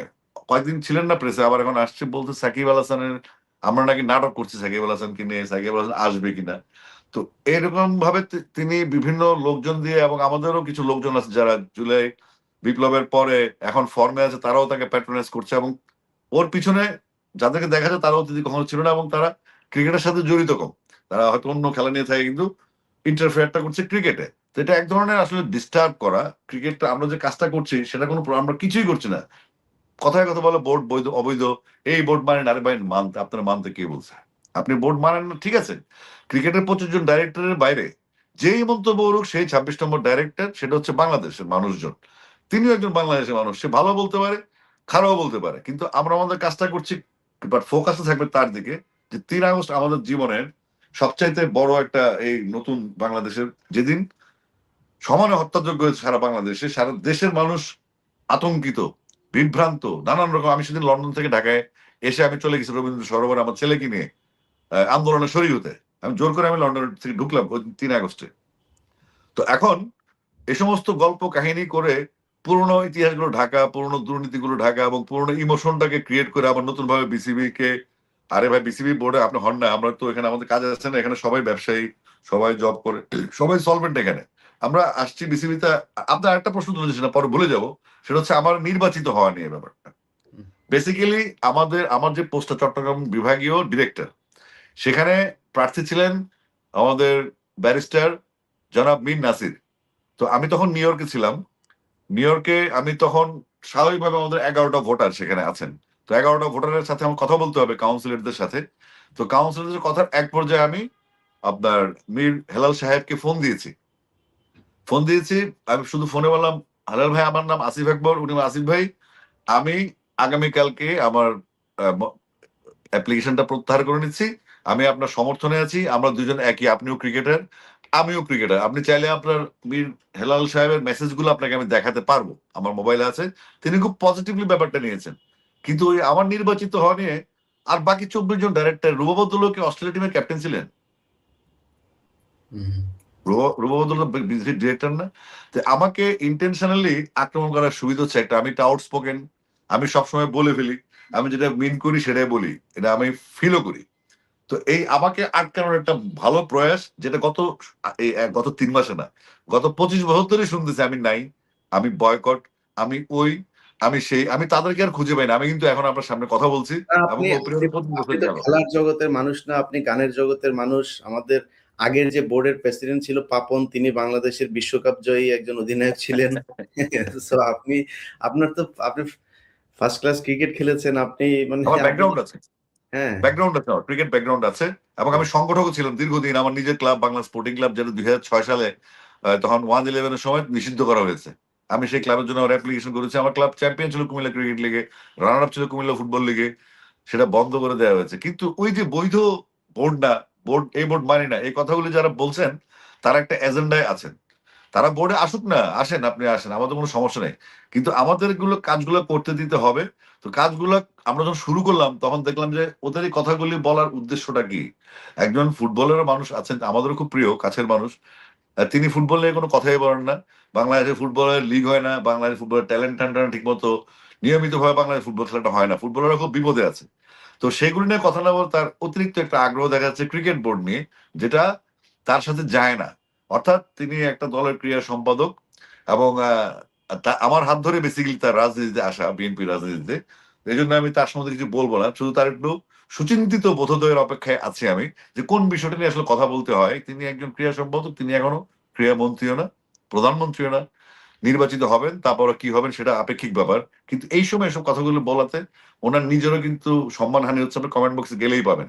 তো আমাকে প্রোটেকশন মানে আমাকে আটকানোর যে চেষ্টাগুলো অতীতে ছিল সেগুলো থাকবে, কারণ আমি আউটস্পোকেন, আমি বলে ফেলি। আমি ভাবি না যে আমার ভবিষ্যৎ কি হবে। আমার মনে হচ্ছে এই মুহূর্তে বাংলাদেশের এটা করা উচিত, এই মুহূর্তে বাংলাদেশ এটা হওয়া উচিত না, এগুলো আমি বলে ফেলি। যে কারণে আমার সত্যি আপনি যদি তলে তলে মিষ্টি মিষ্টি কথা স্মাইল দেবেন, আপনি খুব বিনয়ের সাথে চিপা এটা চাপা যোগাযোগ রেখে চলবেন, এটা তো আমার নেচার না ভাই। এটা আমি তো এই সমস্যা। নেচারের লোক না। বাংলাদেশে আপনার এই ধরনের লোকজন হওয়াটা সমস্যা। যাই হোক আসিফ ভাই, আমরা কারেন্ট এডিশনের একেবারে শেষের দিকে চলে এসেছি। আপনার কাছে আপনি একটু আগে আমি যখন বলছিলাম যে তামিম ইকবাল তিনি ৩ তারিখে প্রধানমন্ত্রীর কার্যালয়ে গিয়েছিলেন সাবেক স্বৈরাচার পলাতক শেখ হাসিনার অফিসে। তো ৫ তারিখে বাংলাদেশ স্বাধীন হয়েছে। ওই সময়টা ছিল হচ্ছে ৩ তারিখে বাংলাদেশে লাশের বন্যা বয়ে যাচ্ছে। ওই সময় তিনি আপনার করলেন, ৩ তারিখে ৪ গেলেন। ঘন্টা ছিলেন হ্যাঁ, গণভবনে। এবং আমি বলার পরে কিন্তু আপনি হেসে দিয়েছেন এবং বলছেন যে এটা আপনি বলতে পারেন, আপনি বলতে পারেন না। মানে বিষয়টা খুব সিরিয়াস না এখন বাংলাদেশে। যদি সিরিয়াস না হয়, তামিম ইকবালের সাথে যদি সাকিব আল হাসানকে তুলনা করা হয়, তাহলে এটা বাংলাদেশের মানুষ তার চোখের সামনেই মানুষ বলতে পারবে যে কোথায় সাকিব আল হাসান আর কোথায় তামিম ইকবাল। সেই সাকিব আল হাসান তো ৩ তারিখে প্রধানমন্ত্রীর কার্যালয়ে গিয়েছে, এটার প্রমাণও আমরা পাই নাই। তাহলে সাকিব আল হাসান কেন দেশ থেকে পালিয়ে বেড়াবে? সাকিব আল হাসান এখনো টিমে আছে, এখনো পারফরম্যান্স করছেন। এরকম একজন মানুষকে আপনারা দলে আনতে সমস্যাটা কোথায়? সেটাই। আপনার আমাদের যে গণ আন্দোলন, গণ অভ্যুত্থান কিংবা আমরা জুলাই বিপ্লব যেটাই বলি না কেন, সেটার মূল মটো ছিল বৈষম্যহীন বাংলাদেশ গড়ে তোলা। তো আমার প্রিয় খেলোয়াড়, আমার প্রিয়, আমার আদরের ক্যাপ্টেন মাশরাফি, আমি তাকে খুব পছন্দ করি ব্যক্তিগতভাবে। হুম, হ্যাঁ, কিন্তু সেও একসময় কিন্তু হুইপ ছিল জাতীয় সংসদের, এবং সে দুইবার নির্বাচিত সংসদ সদস্য। হুম, সাকিব আল হাসানকে ক্যান্ডি থেকে ডেকে নিয়ে আসা হয়েছে এশিয়া কাপের মাঝখানে, কলকাতা থেকে ডেকে নিয়ে আসা হয়েছে ওয়ার্ল্ড কাপের মাঝখানে, যেটা রীতিবিরুদ্ধ। এবং তাকে ডেকে নিয়ে এসছে বাংলাদেশ সরকারের প্রধান তৎকালীন খুনি মানে ফ্যাসিস্ট হাসিনা, হুম। এনে তাকে ইলেকশনটা করানো হয়েছে। এবং সাকিব কখনোই কিন্তু আমি ওভাবে আহ, আমি শুধু সাকিবের ব্যাপারে আমার একটা বিরক্তি আছে যে তারও একটা অনুশোচনা হওয়া উচিত যে বাংলাদেশের ক্রিকেট নিয়ে। কিন্তু আমাদের প্রশ্ন আছে বৈষম্যহীনতা, বৈষম্য বিরোধী আলাপ কেন? যদি সাকিব এত বড় একটা পারফর্মার, সারা পৃথিবীতে বাংলাদেশের ব্র্যান্ড, সারা বাংলাদেশকে সে রিপ্রেজেন্ট করছে, সারা বাংলাদেশ তার অসংখ্য ভক্ত কুল আছে, যেটা আমি নিজেও একজন, আপনি হয়তো নিজেও একজন। সাকিব হচ্ছে আমাদের সেই পতাকাটা। তাহলে বৈষম্য কাকে বলে? যদি মাশরাফি দুইবার, একবার এমপি হুইপ, আবার এমপি, মাশরাফি দেশে আছে এবং সে মেনে নিয়েছে ব্যাপারটা, আর আরেকজন তো ৩ আগস্টের কথা আলোচনা হলো, তাহলে ওরা দেশে থাকতে পারলে তাহলে সাকিবের সাথে বৈষম্যটা হচ্ছে। এবং বৈষম্য বিরোধী যে মানসিকতা আমাদের এখনো আছে, তো সেই মানসিকতার লোকজনেরও চিন্তা, বৈষম্য বিরোধী ছাত্র আন্দোলনের যে যারা আছেন তাদেরও ভাবনার খোরাক ঢুকবে এখানে, যে এই দুজন তো দেশে থাকতে পারে। সাকিব খানের এমন কোনো রেকর্ড নাই, এমন কোনো বাজে নাই যে সে আহ, এই ফ্যাসিজমের পক্ষে সে ব্যাপক পরিমাণে কাজ করেছে, কিন্তু সে ফ্যাসিস্ট দলের এমপি ছিল। সেটা আমাদের জন্য দুঃখজনক, যতটুকু তার বঞ্চনা তার জন্য। তো আমরা এখন যখন সাকিবের আমি কথা আমি বলি, এটাকে আমি নিজে ব্যক্তিগতভাবে আমি মনে করি যে এই নৌকার ভোট করেছে এই জন্য তার শাস্তি হওয়া দরকার। কিন্তু আমার কথা হলো যে শাস্তি যদি হইতে হয়, আমরা এখন প্রধান উপদেষ্টার সাথে দেখছি যে হামিম গ্রুপের একে আজাদের করছে, ৭১ টিভির মালিক, মেঘনা গ্রুপের চেয়ারম্যান, তিনি প্রধান উপদেষ্টার সাথে বসে মিটিং করছেন, বৈঠক করছেন। সময় টিভিতে খুনের আসামি, ৫ খুনের আসামির মামলার আসামিরা বসে আছেন, বিভিন্ন গণমাধ্যমে বসে আছেন। তো তাদের কোনো সমস্যা হচ্ছে না। কিছু কিছু মানুষ মানে সাকিবকে তো আসলে আপনার ভালোবাসার দরকার নাই। সাকিব হ্যাঁ, বাংলাদেশের ক্রিকেটের জন্য তাকে প্রচন্ড রকমের এটা দেশের জন্য দরকার। এখন অবশ্যই। একজন সেনাবাহিনীর অফিসার, তিনার ব্যবহার খারাপ। কিন্তু তিনি বিশাল যোদ্ধা। আমার এখন ভারতের সাথে যুদ্ধ বেঁধেছে। আমার তো তাকে লাগবে। তো আপনি অবশ্যই। আপনি তাকে পানিশমেন্ট দিচ্ছেন, সেই একই ক্যাটেগরিতে অনেককে বাঁচিয়ে দিচ্ছেন। আমাদের প্রশ্নটা হচ্ছে সেই জায়গাটাতে। হ্যাঁ, এই জন্য বললাম যে সাকিব হচ্ছে আমাদের ক্রিকেটের এক ধরনের অভিভাবক। এই যে প্লেয়ারদের যে ব্যাপারটা, একটা প্রেস কনফারেন্স করা, একদিন বিপিএল বন্ধ রেখে পরদিন আবার ক্ষমা চেয়ে খেলা, এটা আমাদের পীড়া দেয়। কারণ আমাদের খেলোয়াড়রা হচ্ছে আমাদের ক্রিকেটের মূল স্টেক হোল্ডার। এই খেলোয়াড়দের জন্যই কিন্তু বিসিবি, এই খেলোয়াড়দের জন্যই বাংলাদেশ ক্রিকেট। তো এই খেলোয়াড়রা যখন বিভ্রান্ত হয়, আমি বলেছি আপনার কোয়াবের কনস্টিটিউশন সংক্ষেপে বলি, যেহেতু শেষ পর্যায়ে, কোয়াবের কনস্টিটিউশনে কোনো প্লেয়ার ম্যাচের মাঝখানে কোথাও তারা কথা বলতে পারে না, সেটা বলবে তাদের নির্ধারণ করা আইনজীবী। এটা আমি রকিবুল হাসান, আমাদের সাবেক ন্যাশনাল ক্রিকেটার এবং অনেক গুণী মানুষ, ওনার কাছ থেকে আমি এই কনস্টিটিউশনের ধারাটা আমি জেনেছি। আপনি কোনোভাবেই এই যে প্লেয়ার্স অ্যাসোসিয়েশনটা আছে, তাদের কনস্টিটিউশনাল রাইট হচ্ছে তারা কোনো প্রেস কনফারেন্স কিছু করবে না। তাদের পক্ষে কিন্তু লয়ার থাকবেন, সেই লয়ার কথা বলবেন। তার মানে ডিসিপ্লিনের একটা একটা ডিসিপ্লিন ভাঙা হয়েছে এখানে, এবং একটা পর্যায়ে বোর্ডকে জিম্মি করা হয়েছে, সারাটা রাত কথা হয়েছে। তো সেখানে সাকিবের মতো একটা পাওয়ারফুল একটা প্লেয়ার যে সারা পৃথিবীতে বাংলা রিপ্রেজেন্ট, এখনো সে তার ফিটনেসের প্রমাণ দিচ্ছে বাংলাদেশে। এই সময় আগেও তাকে আনার চেষ্টা করা হয়েছিল, সাকিব কিন্তু দুয়ে পর্যন্ত চলেও আসছিল। তারপর একটা আন্দোলনের কারণে সাকিবকে আসতে নিষেধ করা হয়েছে। কিন্তু আমি মনে করি যে আসিফ মাহমুদ, সজীব ভাইয়ের একটা সদিচ্ছা ছিল সাকিবকে আড়ানোর, এবং তৎকালীন সরকারও একটা সদিচ্ছা ছিল, কিন্তু হয়তো একটা অসন্তোষের কারণে আসা হয়নি। এখন পরিস্থিতি বদলেছে। যারা এই বিষয়টা নিয়ে ডিল করছে তারা ভাবতে শিখেছে যে সাকিব আসতে পারে যদি মাশরাফি এবং উনি থাকেন। তো সেক্ষেত্রে আমরা সাকিবকে একজন ওয়ারিয়ার হিসেবে বাংলাদেশের ভবিষ্যতে, সাকিব আজকে খেলবে, কদিন পরে বোর্ডে আসবে, তার সাংগঠনিক দক্ষতা, সে বিভিন্ন দেশের সাথে ভালো সম্পর্ক আছে, সে কূটনৈতিক দিক থেকে সাকিব বাংলার জন্য ফ্রুটফুল হবে। তো এরকম একটা সাকিবকে আমরা কেন বাইরে রাখবো দেশের বাইরে? এটা ইন্টেনশনালি। সাকিব আসলে হয়তো অনেকের প্রবলেম হবে। সাকিবও একটা আউটস্পোকেন, সাকিবও একটা ঘাটতারা রোগী আছে। তো আমার মনে হচ্ছে এই আশঙ্কাগুলি তাদেরকে ভীত করে তুলছে, যে কারণে তারা সাকিবের প্রবেশে তারা আন্তরিক না, এবং তারা প্রপাগান্ডা ছড়াচ্ছে, আবল তাবল বকছে, যেটার কোনো ভিত্তি নাই। এবং মানুষও বোঝার চেষ্টা করছে হ্যাঁ সাকিবকে লাগবে, কারণ শুধুমাত্র সাকিব একটা প্লেয়ার না, সে বাংলাদেশের সম্পদ, বাংলাদেশের ক্রিকেটারের সম্পদ। যেটা দলমত বা তার যদি শাস্তি হয়, তার যদি অপরাধ থাকে, সেটা সরকারি ইস্যু, তাই না? আমরা বারবার বলছি না, কিন্তু ক্রিকেটার সাকিব অনন্য, ডেফিনেটলি। ভাই ধরেন, সাকিব আল হাসানের আমার কিছু কথা খুব মনে হয়। একটা হচ্ছে এশিয়া কাপে যখন বাংলাদেশের সাথে ভারত খুব বড় একটা অন্যায় করেছিল, ওই যে আপনার মনে আছে সেই বিষয়, বাংলাদেশ জিতে যাচ্ছিল, সাকিব আল হাসান মাঠের বাইরে থেকে যেভাবে মানে মানে ব্যাট হাতে যেভাবে গড়ছে ওঠে ওইভাবে গড়ছে উঠে দিল, সবাইকে সে নিয়ে আসছিল মাঠের থেকে বের করে, খেলতে হবে না, খেলা খেলবে না সে। ভারতের সামনে দাঁড়িয়ে যে এত, এই যে আমার মনে আছে ভারতেই বোধহয় খেলাটা হচ্ছিল, বা শ্রীলঙ্কাতে হ্যাঁ, কিনা হ্যাঁ। আমার মনে নেই। তো সেখানে দাঁড়িয়ে সে এটা করেছে। এবং সাকিব আল হাসান এমন একজন মানুষ, সে হচ্ছে perfect man who can deal বাংলাদেশের সাংবাদিকদের।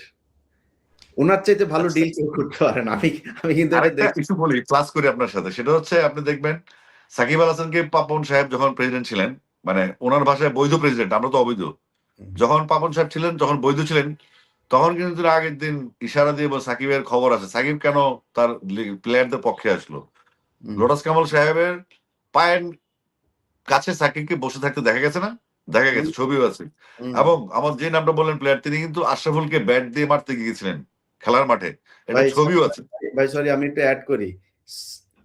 এর বোন, আপনার তামিম ইকবালের বোনের বিয়ে হয়েছে কার সাথে জানেন আপনি? না, আমি জানি না। সাবেক যুবলীগের চেয়ারম্যান ওমর ফারুকের মেয়ের সাথে। আরে এবং ভাই, এটা হইতে পারে, আমি ওখানে যাচ্ছি না, আমরা একদম যেভাবে শেখ হাসিনাকে আপনার দেওয়া হয়েছে, রিসিপশন দেওয়া হয়েছে, মনে হয়েছে যে একটা মানে আওয়ামী লীগের কোনো একটা সভা টভা, কাউন্সিল টাউন্সিল কিছু একটা হচ্ছে। তো ও তো ওর রক্তে আওয়ামী লীগ। না, এখন তাকে পৃষ্ঠপোষকতা করছে একটা গ্রুপ বাংলাদেশে। তারা কারা সেটাও আমাদের চিহ্নিত করতে হবে, কারণ আমাদের দীর্ঘমেয়াদী ক্রিকেট, দীর্ঘমেয়াদী আমি বলছি যে ড্রাগ এবং কিশোর গ্যাং যেভাবে বাংলাদেশের সোসাইটি অবক্ষয় হচ্ছে, ক্রিকেট একটা বড় ভূমিকা পালন করতে পারে দেশকে বাঁচানোর জন্য। তো আমি মনে করি যারা আমাদের এই মুহূর্তে ক্রিকেটের বিরোধিতা করছে, তাদের শুধু কন্টেন্ট তৈরি করা বা তাদের অবস্থান তৈরি করা বা পুরনো রেকর্ড গুলিকে ঢেকে রাখার জন্য, তারা অবশ্যই বাংলাদেশের বিরুদ্ধে ষড়যন্ত্র করছে। এবং তাদেরকে আমি যতদিন আমি নিজে ডিফল্টার না হবো বা আমি ধরা পড়বো না, তাদেরকে আমি ততদিন ষড়যন্ত্রকারী বলবো। এবং তারা ক্রিকেটের বিরুদ্ধে, একটা দেশের পক্ষে না, বাংলাদেশের বিপক্ষে তারা ষড়যন্ত্র করছে। জি, আসিফ ভাই, আমরা চাই যে সাকিব আল হাসানকে, আমার মনে হয় যদি সম্ভব হয়, আমি জানি না এটা সম্ভব হবে কিনা, যে তাকে আওয়ামী লীগে সে কোন পরিস্থিতিতে যোগ দিয়েছিলেন, এবং তার এটার ব্যাপারে কোনো অনুশোচনা আছে কিনা। আমার মনে হয় এটার জন্য একটা একটা সাধারণভাবে দেশবাসীর কাছে এইটুকু অনুশোচনা তার প্রকাশ করানোর সুযোগ আছে কিনা, এটা তাকে যুক্ত করার আগে করানো যায় কিনা, এটা একটু করলে আমার মনে হয় তার নিজের জন্য, মানুষের যে ভালোবাসা সে পায়, যাদেরটা পায় না এখনো তাদেরটাও আমার মনে হয় পেত। এটা একটু করা যায় কিনা এটা দেখবেন। আমরা খেলাধুলা নিয়ে সারাক্ষণ আমরা আলোচনা করেছি। আপনার আজকে বিশেষ একটা দিন। আপনার যেই মানে কি বলবো, যে ঝড় তোলা যে ক্যাসেট, অ্যালবাম। হ্যাঁ। অ্যালবাম আপনার 'ও প্রিয়া তুমি কোথায়?' তখন তো আমাদের ক্যাসেটের যুগ। আমরা ক্যাসেটের মধ্যে আপনার এই গান শুনেছি। গ্রামে আইসক্রিমের অ্যা আইসক্রিম বিক্রি করত, বাদাম বিক্রি করত। সব দিকে মাইকে বাজছে, মানুষের ঘরে বাজছে আপনার এই গান চারিদিকে। বাসে উঠলে এই গান বাজতো। তো এই যে গানটা আমি আরকি দর্শকদের আমার খুব ভাল লেগেছে আপনার সাথে যেদিন আমার আ এখানে দেখা হয়েছিল সেদিন এই বিষয়টা নিয়েই করছিলাম। শুনছিলাম মানে মানুষের আমার মনে হয় এই জিনিসটা জানা দরকার। মানে আপনি এই যে গানটা করলেন, এইটা জানতেন কিনা যে এত বিখ্যাত হবে এটা? না, এটা আমি জানতাম না। বাট আমার যে ডিরেক্টর যিনি ইথুন বাবু, যিনি কথা সুর সংগীত করেছেন, তার খুব কনফিডেন্স ছিল হাই। হুম, আর আপনি জানেন যে 'ও প্রিয়া তুমি কোথায়' যেদিন বের হয়, সেদিন মালিবাগে একটা ঘটনা ঘটেছিল। ডক্টর ইকবালের মিছিল থেকে গুলি হয়েছিল, ৪ জন মারা গেছে ডিবি অফিসে, হ্যাঁ? হুম, খুব খেয়াল করবেন কিন্তু। তখন বিএনপি পাওয়ারে আসেনি। এবং ওখানে লেদার লিটন নামে একটা লোক ছিল যে গুলি করছে। এবং পরবর্তীতে যুগান্তর নামে একটা পত্রিকায় বাংলায় মাত্র জন্মদিন হলো যুগান্তর আমার ও প্রিয়ার জন্মদিন কিন্তু একই দিনে। তো হুম। যুগান্তর তখন ওই নিউজটা করে হেডলাইন করে হিট হয়ে গেল। কিন্তু আমার অ্যালবামটা ফ্লপ হয়ে গেল। বর্ষা, এই নানান রকম সমস্যা। বাট ইথুন বাবুর একটু কনফিডেন্স ছিল যে ৪ মাস পরে গিয়ে হলো অ্যালবামটা মানুষের কাছে গেছে এবং এই অ্যালবামটা আসলে একটা মিথের পর্যায়ে চলে গেছে। আমি মনে করি অ্যালবামটার উপর আমার কোনো দখল নাই। এটা হচ্ছে সম্পূর্ণভাবে যারা শ্রোতা, যারা গান শোনেন আমার, এখনো প্রিয় গান শোনেন, এটা একটা মিথের মতো হয়ে গেছে। এটা আমি চাইলেও এর চাইতে ভালো কিছু করতে পারব না। নতুনভাবে প্রিয়া বা সাবাস বাংলাদেশের গানও তৈরি হবে না। এটা টোটালি বাংলাদেশের মানুষ বা বাংলাভাষী মানুষ নিয়েছেন। আর আপনি যে অ্যাঙ্গেল থেকে আসছেন, আমি আসলে কোনোভাবে আশা করি না যে 'ও প্রিয়া তুমি কোথায়' এত ব্লাস্ট হবে কিংবা আজকে আমি আসিফ আকবর বা গায়ক কিংবা বিসিবি ডাইরেক্টর এগুলো ছিল স্বপ্নের মতো। বাট এখন আমি আপনার সাথে কথা বলছি। এটা আমার জন্য অনেক আনন্দের। আমার দিন বদলে গেছে, আমার জীবনের বাঁক বদলে না গেছে ও একের ও পর এক। ওই দিনের ইয়েটা একটু শুনতে চাই। মানে আপনি যেদিন আ হলো আপনার যখন ক্যাসেটটা শুরু হলো এরপরে আপনি চিন্তা করছিলেন যে চায়ের ইয়েতে আপনি কাজ করবেন, হ্যাঁ? মানে হ্যাঁ, হ্যাঁ। ক্রিকেটার হবেন না এটা হবেন। এই বিষয়গুলো একটু শুনতে চাই। মানে সমস্যা হচ্ছিল কি আমার তো ২ ছেলে হয়ে গেছে। একটা 96 একটা 99 এ। হুম, তখন আমি বেকার। আমি মাস্টার্স কমপ্লিট করলাম, অনার্স কমপ্লিট করলাম। আমার আম্মা যেহেতু আমরা একটা এডুকেটেড ফ্যামিলি, আমাদের সবাই জব আছে বা বা যার মতো কাজ করছে। কিন্তু আমি বেকার। আমি গান গাই, এখান থেকে ৳৫০০ পাই, ওখান থেকে ৳২,০০০ পাই। আমার সাউন্ড সিস্টেমের ব্যবসা ছিল, ওইতে ৳৩,৫০০ ভাড়া পাইতাম, ৳৫,০০০ ভাড়া পাইতাম। এটা দিয়ে আমার সংসার চলত। কিন্তু আমার ফ্যামিলিটা মানত না। আমার বলতে পারে কোয়ালিফাইড ছেলে। তখন আমার চাকরি হলো ফিনলে টি কোম্পানিতে। হুম, হ্যাঁ? ফিনলে চা কোম্পানিতে ৳১৬,০০০ বেতন। আমি ছিলাম অ্যাসিস্ট্যান্ট ম্যানেজার। তখন ব্যাপারটা খারাপ ছিল না। কিন্তু আমার আম্মাকে আমি বলতাম, "আম্মা একটা বড় জাল ফেলছি দিঘির মধ্যে। মনে করো ধর্মসাগরে একটা বড় জাল ফালাইছি। এই জালের মধ্যে অনেক মাছ আসবে। কিন্তু এই জালটা টানতেও তো সময় লাগে, মানুষ লাগে। আমাকে একটু সময় দিতে হবে।" তারপরে তো সেই দিন আসলো মাহেন্দ্রাক্ষণ। এই অ্যালবাম গান গেলাম বিটিভিতে জুলাই মাসে, অ্যালবাম রিলিজ হলো গিয়ে জানুয়ারি মাসে। তাও কি অ্যালবামটা রোজার ঈদে রিলিজ হওয়ার কথা। কিন্তু বড় শিল্পীরা ছিলেন জেমস ভাই, বাচ্চু ভাই বা মনির খান ভাই, আ রুবেল ভাই তাদের অ্যালবাম রিলিজ করলো। আমাকে বলল যে, "না এই অ্যালবাম ছাড়া যাবে না।" আমার তো মন ভেঙে গেছে। কি করব? তো অ্যালবামটা ছাড়লো ২ ঈদের মাঝখানে। এই ৩০ জানুয়ারি ঢাকার বাইরে, ঢাকায় ৩১ জানুয়ারি। তো সবকিছু মিলিয়ে আ আমি একটু আমি কখনো হতাশ হই না। কিন্তু মন খারাপ হয়ে গেছিল যে আমার হয়তো আর ক্রিকেটটা মানে গানটা গাওয়া হলো না। আমাকে মনে হয় আবার চাকরিতে যেতে হবে। যে একটা স্বপ্ন দেখছিলাম, আমি একটু উচ্চাভিলাষী না। কিন্তু উচ্চাকাঙ্ক্ষা আমার থাকে। একটা ভালো কিছু করতে পারলে, ভালো জায়গায় যেতে পারলে ভালো কিছু করা যাবে। ক্ষমতা আসবে, প্রভাব আসবে, মানুষ কথা শুনবে। আমি আমার এথিক্যাল ইস্যু গুলো আমি শেয়ার করতে পারবো, এপ্লাই করতে পারবো। তো ওই সময়ের ব্যাপারটা ছিল এরকম যে আমার সন্তান ২ টা। ও প্রিয়া তুমি কোথায় আসার পরে মনে হচ্ছে আমার সন্তান আরেকটা। আমাকে গায়ক পিয়াল হাসান ফোন দিলেন, "আসিফ তোমার অ্যালবাম রিলিজ হয়েছে।" তখন আমি কুমিল্লায়। হুম, আমি আমার বাসা থেকে একটা দৌড় দিয়ে আমাদের জিলা স্কুলের সামনে অডিও জিপসি আছে। আমাদের নিজেদের ব্যবসা প্রতিষ্ঠান ছিল। আমরা ক্যাসেট বিক্রি করতাম, অ্যালবাম বিক্রি করতাম দোকানে, অডিও জিপসি। তখন আমি দৌড়ে সেখানে যাই এবং আমার বন্ধু-বান্ধব সবাইকে বলে, "আয় আমার অ্যালবাম বের হইছে।" তারপরে তো আবার আরেক ঝামেলা, অ্যালবাম চলে না। তারপরে গিয়ে ভ্যালেন্টাইন্স পার হয়ে, কোরবানি ঈদ পার হয়ে, বন্যা পার হয়ে ৩-৪ মাসের মাথায় ইথুন বাবু এই যে মলমের দোকানে, এই দোকানে, সেই দোকানে গান-টান বাজায়, মোটামুটি লটারির দোকানে বাজায়, গানটাকে একটা পর্যায়ে নিয়ে আসছে এবং পরবর্তী ইতিহাস তো আমরা জানি। আপনার সামনে আমি। না সেটাই। আচ্ছা ভাই আমি আমি তখন আ মানে আমাদের সময়টাতে যদি আপনার কি পরিমাণে ফ্যান আমি ছিলাম, আমার আপনার বন্ধু-বান্ধবী তো যারা প্রিয় গান আমি যতটুকু জানি আপনার আবার যে শেয়ারানি ছিল নিউ ইয়র্কে। আজকে তো সবসময় তো প্রশ্ন করেন মানুষদেরকে, আপনি আপনার আপনার নিয়ে মানুষের ভয়ও আছে। আপনি এখনো মাঝে গানটা একটু গেয়ে শোনান। মানুষ যেন জানতে পারে গানটা কতটুকু ফ্যান আপনি ছিলেন এবং আপনি কেমন গান। ওইটা আমার দিয়ে সম্ভব না ভাই। ওইটা ট্রাই গাইতে করেন, গেলে সাথে আমি আছি। যেহেতু অপ্রিয়ার জন্মদিন, একটা 25 বছর একটা সেলিব্রেশন তো লাগবেই। আপনিই করেন। ওইটা আমার দিয়ে জীবনেও সম্ভব না। আমি পারব না ভাই, সরি এটা। তাহলে আমি আর গাইয়ে দিই আমার ফ্যান্সদের জন্য। জি, জি, আমি গেয়ে জি। দিই একটু। যেহেতু এটা অন্য প্রোগ্রাম, তারপরেও আমি যেহেতু আজকে একটা বিশাল দিন, আমার আনন্দের দিন, একটা প্রতিষ্ঠার দিন। আমি গাই, অপ্রিয়াটাই গাই। সাধারণত গাইতে চাই না, ছেলে-মেয়ে বিয়ে দিয়ে দিছি তো। এগুলো চলে না এখন, তারপর গাই। মিথুন বাবুর কথা সুর সঙ্গীত, প্রোডাকশন সাউন্ড টেক, তাদের কাছে আমি চিরকৃতজ্ঞ। বুকের জমানো ব্যথা কান্নার নোনা জলে ঢেউ ভাঙে চোখের নদীতে, অন্যের হাত ধরে চলে গেছো দূরে, পারি না তোমায় ভুলে যেতে। ও প্রিয়া, ও প্রিয়া, তুমি কোথায়? ও প্রিয়া, ও প্রিয়া, তুমি কোথায়? Thank you. না, ধন্যবাদ আসিফ ভাই। আমরা অনুষ্ঠানের শেষ দিকে একটা বিষয় বলে তারপরে দর্শকদের কাছ থেকে বিদায় নেই। আমি ২ টা একটা ইয়ে থেকে, আইডি থেকে বেশ কয়েকটা কমেন্ট আমার চোখে পড়েছে। আমি মাঝে মধ্যে কমেন্টে যখন যাই তখন কিছু কমেন্ট পড়ি। তো সেখানে লেখা আছে যে ২ পাকিস্তানি, হ্যাঁ? একটা ইয়ে থেকে লিখেছে।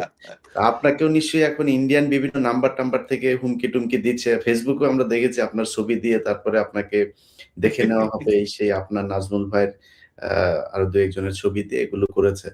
তো আমি একটা জিনিস, আমার এই শ্রদ্ধেয় ভাইদের, ওনারা এখন আসলে ইন্ডিয়াতে ফেন্সিডিল-টেনসিল খেয়ে তারপরে খুব মানবেতর জীবনযাপন করেন। ওনাদের অনেক শোক আছে, যে কারণে আওয়ামী লীগকে নিয়ে এখন খুব বেশি কিছু বলি না।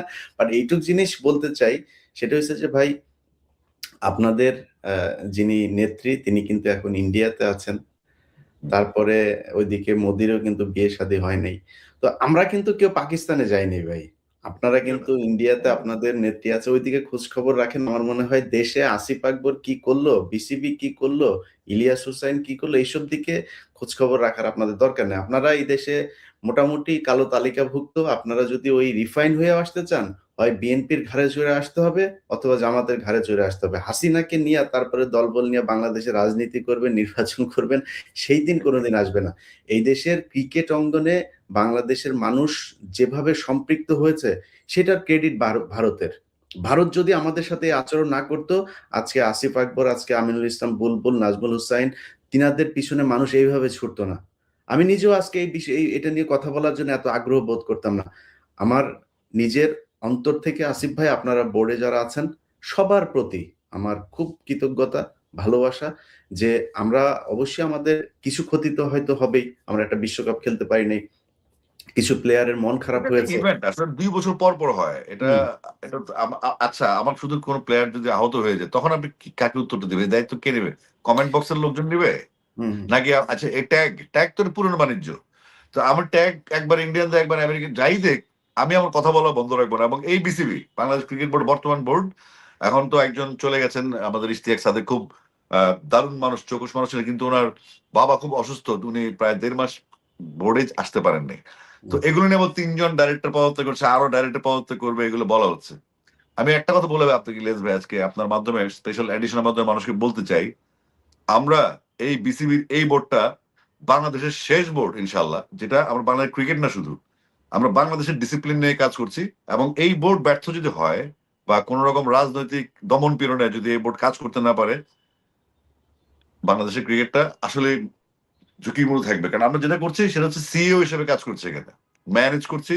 এবং সব বললাম না আপনাকে যে আমাদের ভিশন ট্রিপল সেঞ্চুরি, বিশ্বাস, ট্রিপল সেঞ্চুরি ভিশন, বিশ্বাস, পারফরমেন্স, দেশ সর্বত্র পৌঁছানো, জুয়া থেকে ক্রিকেটকে সুরক্ষা করা, উচ্চমানের পারফরমেন্স নিশ্চিত করা, সংযোগ গড়ে তোলা, উন্নয়ন করা, এবং বিসিবিকে বিশ্বমানের একটা প্রতিষ্ঠান হিসেবে তৈরি করা, যার মেরুদণ্ড থাকবে, যে মেরুদণ্ড নিয়ে সিদ্ধান্ত নেবে, যার ঘাড়ের শির দ্বারা সিদ্ধা থাকবে, এবং বাংলাদেশের পক্ষে কথা বলবে সবসময় ইনশাল্লাহ। না, না, আমরা এই খেলার মধ্যেও দেখলাম তো যে আমাদেরকে এই যে মানে কৃত্রিমভাবে পাকিস্তানের সাথে যে সংকট তৈরি করে রাখা হয়েছে এসব বলে, আজকে গত পরশুদিন পাকিস্তানের সাথে বাংলাদেশের সরাসরি ফ্লাইট চালু হয়েছে ১৪ বছর পরে। আমি বাংলাদেশের সবার কাছে বলব ভাই, পাকিস্তানের সাথে আমাদের ও পাকিস্তান কি পাবে সেটা না, আমরা কি পাবো আমরা সেটা দেখব। পাকিস্তানের থেকে আমরা অনেক, সেখানে প্রচুর পর্যটন কেন্দ্র আছে, তাদের অনেক ওয়ার্ল্ড ক্লাস কিছু হসপিটাল আছে, সেখানে আমরা অল্টারনেটিভ ট্রিটমেন্ট নিতে যাইতে পারি। তাদের ওইখানে তাদের পোশাক, তাদের প্রসাধনী, এগুলোর ব্যাপক চাহিদা আছে আমাদের বাজার। আমরা ব্যবসা বাণিজ্য করতে, আপনি ঘুরতে যাইতে চাইলে পাকিস্তানে আপনি ইউটিউবে সার্চ দেন, অনেক সুন্দর সুন্দর জায়গা আছে। এটা ইউরোপ কিনা এটা বোঝা যায় না, এত সুন্দর সুন্দর জায়গা আছে। আমাদেরকে শুধু বুঝিয়ে রাখা হয়েছে পাকিস্তানে কিছু মসজিদ আছে, কিছু বোমা আছে, আর মানুষজন হাত পা ইয়া করে তারপরে পড়ে আছে, এটাই শুধু পাকিস্তান। এটাই শুধু পাকিস্তান না, পাকিস্তান অনেক সুন্দর। বাট আমার কথা হলো পাকিস্তান কি আমার জানার দরকার নেই। পাকিস্তান হুম। পাকিস্তান, পাকিস্তানের সাথে বাংলাদেশ এই কিয়ামত পর্যন্ত কোনোদিন এক হবে না, বাট আমার প্রয়োজনে তাকে ব্যবহার করতে হবে। আজকে পাকিস্তান ভারত আমাদের কোনো হুমকি দেয়, এই হাসিনা যাওয়ার পরেও ভারত যখন এদিক থেকে ওদিক থেকে হুমকি দিচ্ছিল, তখন পাকিস্তানের একজন মন্ত্রী বলেছে যে আমার নিউক্লিয়ার তোমার নিউক্লিয়ার, তোমার যে কোনো সমস্যা আমি আছি। আজকে সেটা প্রমাণ করেছে, যখন বিসিবি বোর্ড সারা ওয়ার্ল্ডের কাছে চাপে ছিল, তখন পাকিস্তান ক্রিকেট বোর্ড আপনাদের পাশে ছিল, আসিফ ভাই, ছিল না? জি, জি, হ্যাঁ? জি। তারা বলেছে যে আমি আমি আমি আরেকটা জিনিস বিশ্বাস করি ইলিয়াস ভাই, সেটা হচ্ছে ২ টা অ্যাটম বোমা মারার পর হিরোশিমা নাগাসাকিতে আমেরিকা জাপান ভালো ফ্রেন্ড, চীন জাপান ভালো বন্ধু, হুম, হ্যাঁ? কোরিয়া জাপান এরা কিন্তু যুদ্ধে ছিল, হুম, ভিয়েতনাম। হুম, এরকম পৃথিবীর ইতিহাস আছে। আপনি কি এই যে পুরনো গল্পগুলি খাওয়ায়া জাতিকে কতদিন আপনি আফিমের মধ্যে রাখবেন? যেভাবে হ্যাঁ, ইংল্যান্ড হংকংকে ১০০ বছর আফিম ওয়ার বলে এটাকে। যে চায়নার সাথে ব্রিটিশদের যে আফিম ওয়ার ছিল ১০০ বছর কিন্তু হংকং ইংল্যান্ডের আন্ডারে ছিল। সেই ইংল্যান্ডের আন্ডারে হংকং মুক্ত হওয়ার পরে এখন চীনের সাথে যুক্ত হয়েছে। চীন কিন্তু তাদেরকে আলাদা ফ্যাসিলিটি দিয়ে রেখেছে এবং বিকল্প হংকং তৈরি করেছে পাশাপাশি সেঙ্গেনকে। তো হুম, সুতরাং ব্যবসা বাণিজ্য এখন ইন্ডিয়া থেকে যদি পেঁয়াজ আমরা তো টাকা দিয়ে কিনে আনি, আমরা তো ফাও আনতেছি না, বরং বেশি দামেই কিনে আনি এবং অনেক সময় পচা জিনিসও কিনে আনি। অনেক আমরা কিছু বলতে পারি না। করিডোর বা ট্রানজিট এগুলো অনেক ইস্যু আছে যেগুলো বিদ্যুতের আমাদের অবস্থাটা দেখেন না, বন্দর প্রমাণ ব্যবহার। হয়েছে বিদ্যুৎ যে দুর্নীতি, বিদ্যুতের এটা এই চুক্তি যে অসম চুক্তি হয়েছে, এখানে দুর্নীতি করা হয়েছে। তাহলে তাহলে এখানে বলার লোক নাই কেন? শুধুমাত্র ক্রিকেট নিয়ে আপনি আরো তো বিষয় আছে, আপনি কথা বলেন। আমি তো নানান বিষয় নিয়ে কথা বলি। আমি তো একটা মেয়ে, ছোট মেয়ে, আমি ফেলানিকে নিয়ে কথা বলবো, আমি বর্ডার কিলিং নিয়ে কথা বলি, যেটা আমার দেশের জন্য আমি কথা বলি। আমি কারো বিরুদ্ধে বলছি না। হুম, আমি একজন বাংলাদেশের মানুষ, আমি দেশপ্রেমিক মানুষ হতে চাই। আমি আমার দেশের পক্ষে কথা বলি। এই কথাটা যদি কোনো দেশের বিপক্ষে যায়, সেটা তো আমার দোষ না। হুম, আমি তো ইন্ডিয়াতে গানও গেয়েছি। আমি এবং ৫ই আগস্টের পরে আমি ইন্ডিয়া যাইনি। আমার ভিসাও নাই এবং আমাদের বাংলাদেশের জন্য ভিসা বন্ধ। কিন্তু ৫ই আগস্টের পরে কিন্তু মুস্তাফিজও আইপিএল খেলেছে, জেমস ভাইও কলকাতা কনসার্ট করেছে, সাকিব খানও কিন্তু ওর সিনেমা শুটিং করেছে। দোষ হইলো আমার। এই হলো ঘটনা। এটা আমি মনে না নিয়ে মেনে নিয়েছি এবং যখন যেটা যুক্তিযুক্ত তখন সেটা বলা হচ্ছে আমার স্বভাব এবং আমার কাজ। কে কি বলল, কে হুমকি দিল, এগুলো নিয়ে আসিফ আপনাকে নড়ানো যাবে না। কারণ ২৫ বছর ধরে আমি এগুলো শুনছি, শুনেই যাচ্ছি, এখনো শুনছি। আমি অভ্যস্ত, ভাল লাগে। হ্যাঁ, খুব ভালো লাগে আমার কাছে। এই দেশের মানুষের এগুলো বলে আর এখন লাভ নাই, কারণ এই দেশের মানুষ জানে যে কিছু হইলেই ওনারা স্বামী স্ত্রীর মতো সম্পর্ক করে। আর স্বামী স্ত্রী তো এখন চলেই গিয়েছে সেখানে, ওনারা ওইখানেই, ওইটাই ওদের জায়গা। দেলোয়ার হোসেন সাইদি থেকে বলা শুরু করেছে যে এটা ওইটা হচ্ছে ওদের মামা বাড়ি, দাদা বাড়ি, এবং অনেকে বলে থাকেন শেখ মুজিবের আসল বাবার বাড়িও সেইটা। তো তারা ওইখানে থাকেন, তারা কিছু হইলে ওইখানেই যান। কিন্তু সমস্যা হইলো আমাদের, আমরা সব নাকি হইলো গিয়ে এই দেশের মানুষ খালি আওয়ামী লীগের বিরোধিতা করলে সব পাকিস্তানে, পাকিস্তানের জীবনেও কোনোদিন যায়নি। তা পাকিস্তান আমি যদি তো এত যাইনি। খারাপ আমি হয়, কখনো পাকিস্তান যাইনি আসলে। আমি জানিও না খুব বাংলাদেশের একটা পাকিস্তান সম্পর্কে। 99.9% মানুষ জীবনে মানে হয়তো ঘুরতে এখন যাবে মানুষ, যেহেতু সপ্তাহে ২ দিন শনিবার, বৃহস্পতিবার ২ দিন তারা ফ্লাইট চালু করেছে। ১ম ফ্লাইট আপনার টিকেট ছাড়ার ১ ঘন্টার মধ্যে সব টিকেট শেষ। ২য় ফ্লাইটের টিকেটও শেষ হয়ে গিয়েছে।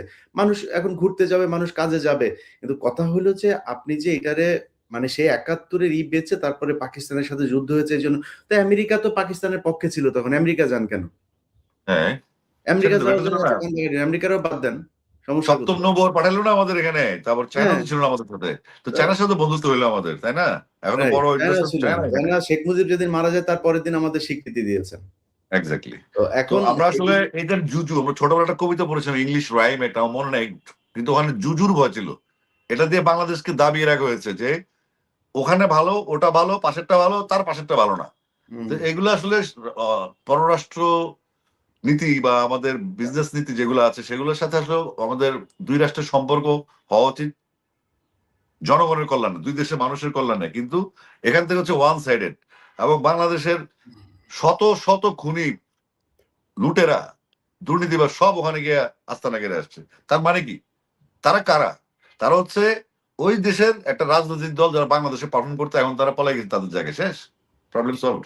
না, না আসিফ ভাই, বিষয়টা খালি ওইটাই না। ধরেন আপনার এই যে ক্রিকেট নিয়ে যেটা হলো, আপনি দেখেন মানে বাংলাদেশের মিডিয়াটা এমনভাবে তৈরি করা হয়েছে, এটা তো সেই 1971 সালের পর থেকে ওদের হাত দিয়ে তো তৈরি। মানে হ্যাঁ, হ্যাঁ, ওদের বিরুদ্ধে কিছু গেলে এটা কিন্তু কৃত্রিমভাবে তৈরি করা সংকট। হ্যাঁ, সুশীল ওই যে সুশীল, যাদেরকে চুতিয়াশীল বলা হয় আর কি, ওইটা সুশীল গোষ্ঠী তারা তৈরি করছে। তারা মানুষ মেরে ফেললে কোনো বিশ্বজিৎকে কোপায়া প্রকাশ্যে খুন করলে কোনো সমস্যা হয় না, তারা ফেলানির কোনো প্রতিবাদ করবে না। তারা একটা টিপ নিয়ে দেশটা হুঙ্কার শুরু করে দিছে, একটা নাটক তৈরি করেছে যেখানে গরুর মাংস আমরা খাওয়ার আসলে জন্য মানুষ মারা হয়, সেটা নিয়ে কোনোদিন প্রথম আলোয় নিউজ গিয়েছে? এইখানে এই যে একজন প্রিয়া গোপ, জমিনের যে বিরুদ্ধে প্রিয়া গোপ আপনার, প্রিয়া গোপ যে মারা গেল নারায়ণগঞ্জ, ছাদের উপরে মেয়েটা ছোট 5 বছরের, সেটা নিয়ে কোনো কথা কিন্তু নাই, কোনো ছবি ছাপে না কিন্তু। তো এগুলোর থেকে নতুন জেনারেশন বেড়ে আসছে। নতুন জেনারেশন তাদের দেশকে, আসলে তাদের বয়স ছোট এবং তারা ভবিষ্যৎ দেশটা চালাবে, তারা তাদের ন্যায্য হিসাব বুঝে নিচ্ছে এবং এটা আমাদেরকে আশাবাদী করে সবসময়। না, অবশ্যই ভারতের ব্যাপারে বাংলাদেশের মানুষের এখন যে অবস্থান, এই অবস্থান ইনশাল্লাহ সারা জীবন থাকবে। যারা ভারতের সাথে সম্পৃক্ত হইতে চায়, যারা ভারতের কোনো ঘটনা হইলে ভারত মানে কিছু হইলে ওরা একটা তৈরি করে, ধরেন এই যে এখন আপনি খেলতে যাবেন না, বিশাল কিছু হয়ে যাবে, মানে বোঝাচ্ছে যে আমাদের দেশের জন্যই কাজ করছে, কিন্তু কাজটা করছে আসলে ভারতের জন্য। এইটাই করেছে সেই 71-এর পর থেকে সব সময়। আপনি দেখেন না আমাদের এই যে এই যে পাকিস্তানের সাথে যে সংকট, আপনি তার কাছ থেকে পেঁয়াজ কিনেন কেন? পেঁয়াজ পাকিস্তানের নাই, যদি আমি চিপ রেটে পাই তার চাইতে, তাহলে আপনার হম, বেটার অপশন আমি কেন অ্যাকসেপ্ট করবো না? আমি চীন থেকে কেন অবশ্যই নিবো করবো। না? আমি আমি কম্বোডিয়া থেকে কেন আমি নিবো যদি না? আমি যদি গম আনতে ব্রাজিল যেতে পারি, আমার হ্যাঁ, পেঁয়াজ আনতে আমি আমি তুরস্ক যাবো না কেন? আমার দরকার, আমার মানুষের দরকার ন্যায্য মূল্য বা দ্রব্য মূল্য স্থিতিশীল রাখা, সাপ্লাই চেইন অন রাখা, মানুষ যেন কষ্ট না করে। সামনে রোজা আসছে, গত রোজায় সহনশীল ছিল, এই রোজায় কি হয় আল্লাহ জানে। তো আমাদের কথা হচ্ছে এই যে পারস্পরিক সম্পর্কের পররাষ্ট্রনীতি, নতজানু পররাষ্ট্রনীতি নয়, সবার সাথে বন্ধুত্ব, কারো আনুগত্য বা কারো নিচে থাকে কিন্তু বাংলাদেশের পররাষ্ট্রনীতি না। তো আমাদের পররাষ্ট্রনীতি মাথায় রাখলে আমাদের জাতীয়তাবোধ, আমাদের দেশপ্রেম একই সূত্রে গাঁথা। আমরা সবার আগে বাংলাদেশ এবং বাংলাদেশ নিয়ে ভাবছি, এবং তরুণ প্রজন্মের মধ্যে এটা একটা স্ফুলিঙ্গের মতো এটা ছড়িয়ে পড়েছে। আমি বিশ্বাস করি এখন আর ট্যাগ দিয়ে অপপ্রচার করে, কারো তাবেদারি করে, দালালি করে বাংলাদেশের মানুষকে আটকে রাখা সম্ভব না। এখন আমাদের যেটা করতে হবে, আমাদের সলিড পারফর্মার যারা, আমাদের যারা ভালো দেশের জন্য, তাদেরকে সম্মান দিতে হবে। দেশের সম্মান নেই, আপনি যদি সাকিবকে আজকে সম্মান না দিতে পারি, সেটা বাংলাদেশের ব্যর্থতা। সাকিবের কি আইনগত ইস্যুগুলো সেটা সরকার দেখবে, কিন্তু প্লেয়ার সাকিব তো বাংলাদেশ অপরিহার্য। এবং বাংলাদেশের ক্রিকেটটার জন্য সাকিব হচ্ছে একটা রত্ন, নট ফর সে খেলবে এটার জন্য না, সে ভবিষ্যতে হয়তো বোর্ড প্রেসিডেন্ট হতে পারে, ভবিষ্যতে সে ক্রিকেটের যে অবদানগুলি, ইন্টারন্যাশনাল ক্রিকেট ডিপ্লোমেসি আছে, সাকিব একটা ভালো ভূমিকা রাখতে পারবে। যার একটা বোল্ড ক্যারেক্টার আছে, যে কথা বলতে পারে। সাকিব আল হাসান মানে আলাদা একটা ব্র্যান্ড, সে সত্যি কথা বলতে পারে এবং প্রতিবাদ কই। তখন তো সাকিবকে যখন পায়ের নিচে বসে থাকে, পাপন যখন তার ফিক্সিং নিয়ে একটা একটা টেলিফোনের কারণে তাকে 1 বছর নিষেধাজ্ঞা দিল, কই তখন তো প্লেয়াররা সাকিবের পক্ষে আসেনি। আসেনি তো, কেন আসে নাই সাকিবের পক্ষে? এটা প্রশ্ন না এগুলি, এটা প্রশ্ন। সাকিবকে কেন আসে না? তার মানে কারো পকেট কমেডিতে চলছে, কারো প্রভাবে চলছে, কারো নির্দেশনা চলছে, আশা দেখানো হয়েছে ভবিষ্যতে আমি মন্ত্রী হব কিংবা ভবিষ্যতে বিসিবি প্রেসিডেন্ট হবো, তোর আমার সাথে থাক। এগুলো এখন পোলা বানো বুঝে, যারা ছোট ছোট অনলাইন অনলাইন চালায় না। আর এখানে কিছু ওই ভারতীয় মিডিয়া এখানে বাংলাদেশে আছে, যেটা তারা ওখানে ওখানকার বেতন আর বাংলাদেশে ওদের পারপাস সার্ভ করে, এদেরকেও চিহ্নিত করা হয়েছে।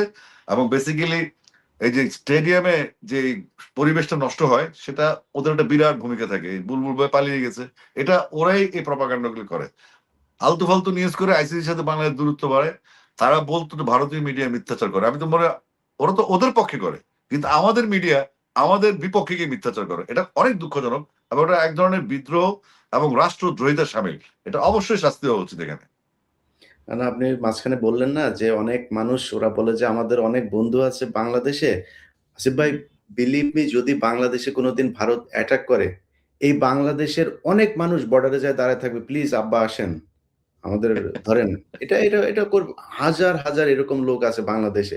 এই গ্রুপ মানে বাংলাদেশের ক্রিকেটের যারা আজকে এত দেশপ্রেমের কথা বলে, যে প্লেয়াররা আছেন, তারা সাকিব আল হাসান, মাশরাফিরে তারা ওই দিন বুঝাইতে পারেনি বা অন্তত বয়কট করতে পারেনি। তারা তো মাগুরাতে গিয়েছেন আপনার এই নৌকার মিছিল করতে। আপনারা কেন গেলেন? শাহবাগে গেছে না, শাহবাগে জানি। হ্যাঁ, সা- তাহলে এগুলো স্বাভাবিক। প্রশ্ন উত্তর দিবে কি? শাহবাগে যে রানিং প্লেয়াররা গেল, এটা তারা পারে না, তো এটা করতে এবং পারে এই না। প্লেয়ারদের ভেতরে আপনার লিটন দাস, একজন হিন্দু মানুষ, লিটন দাস প্রোফাইল লাল করেছেন সবার আগে। তাহলে এই বাংলাদেশের এই মুসলমান প্লেয়াররা কই ছিল সেদিন? আমি তো লিটনকে স্যালিউট জানাই, কারণ লিটন স্বল্পভাষী এবং তার সিদ্ধান্তে সে অটল, এবং সে জানে ব্যাপারটা এই দেশটা তার। এই দেশটার সে নেতা, সে 20 কোটি মানুষের নেতা লিটন দাস, যে বাংলাদেশ ক্রিকেটটাকে সে ক্যাপ্টেন সেই টিমের। তো এটা তো আমাদের গর্বের, আমাদের অহংকারের। কিন্তু এটা উল্টা বিশ্লেষণ করা হয়, এই যে ডিভাইড এন্ড রুল খেলাটা, ব্রিটিশদের যে ডিভাইড এন্ড রুল, এটা বাংলাদেশে এখন অচল অস্ত্র হয়ে গেছে, এটা চলে না। তরুণ প্রজন্ম জেগে গেছে, এক হাতিতেও আমাদেরকে আরো ঐক্যবদ্ধ করে দিয়ে গেল। এক হাতি দেখা দিয়ে গেল যে আগ্রাসন বা সাম্রাজ্যবাদ বা আধিপত্যবাদের বিরুদ্ধে কথা বলতে হয়, এটা ফরজ, এটা বলতে হবে দেশের জন্য, ডেফিনেটলি। এবং সারা সেটা বলছে ইনসাফ। ওই ইনসাফের কথাটাই বলি হাদির, যে আমার শত্রুর সাথে যদি ইনসাফ হয়, আমিও সাকিবের সাথে ইনসাফ চাই ইনফ্যাক্ট। না, ওইটাই আমাদের এই মুসলমানদের জন্য সারা পৃথিবীতে যতটা না অন্য ধর্মে, তার চাইতে বড় সমস্যা আমাদের দেশের সকল যেসব সেকুলার আছে, এরা সেকুলার না। পৃথিবীর বহু সেকুলার আমি দেখেছি, তারা সব ধর্ম নিয়ে সমালোচনা, মানে কোনো সমালোচনা নেই, কোনো ধর্মকে তারা মানে না, বাট রেসপেক্ট করে সব ধর্মকে। হ্যাঁ কিন্তু হ্যাঁ ওনাদের চুলকানি শুধুমাত্র শুধু মুসলমানদের নিয়ে। হ্যাঁ, তার একটু মানে নিয়ে সমস্যা, তাদের অনেক সমস্যা। অন্য অন্য ধর্মের কারা কারা, আপনার কোন আধ্যাত্মিক নেতারা আপনার যারা কিনা 80,000 70,000 বিয়ে করেছে, সেটা নিয়ে আলোচনা নাই।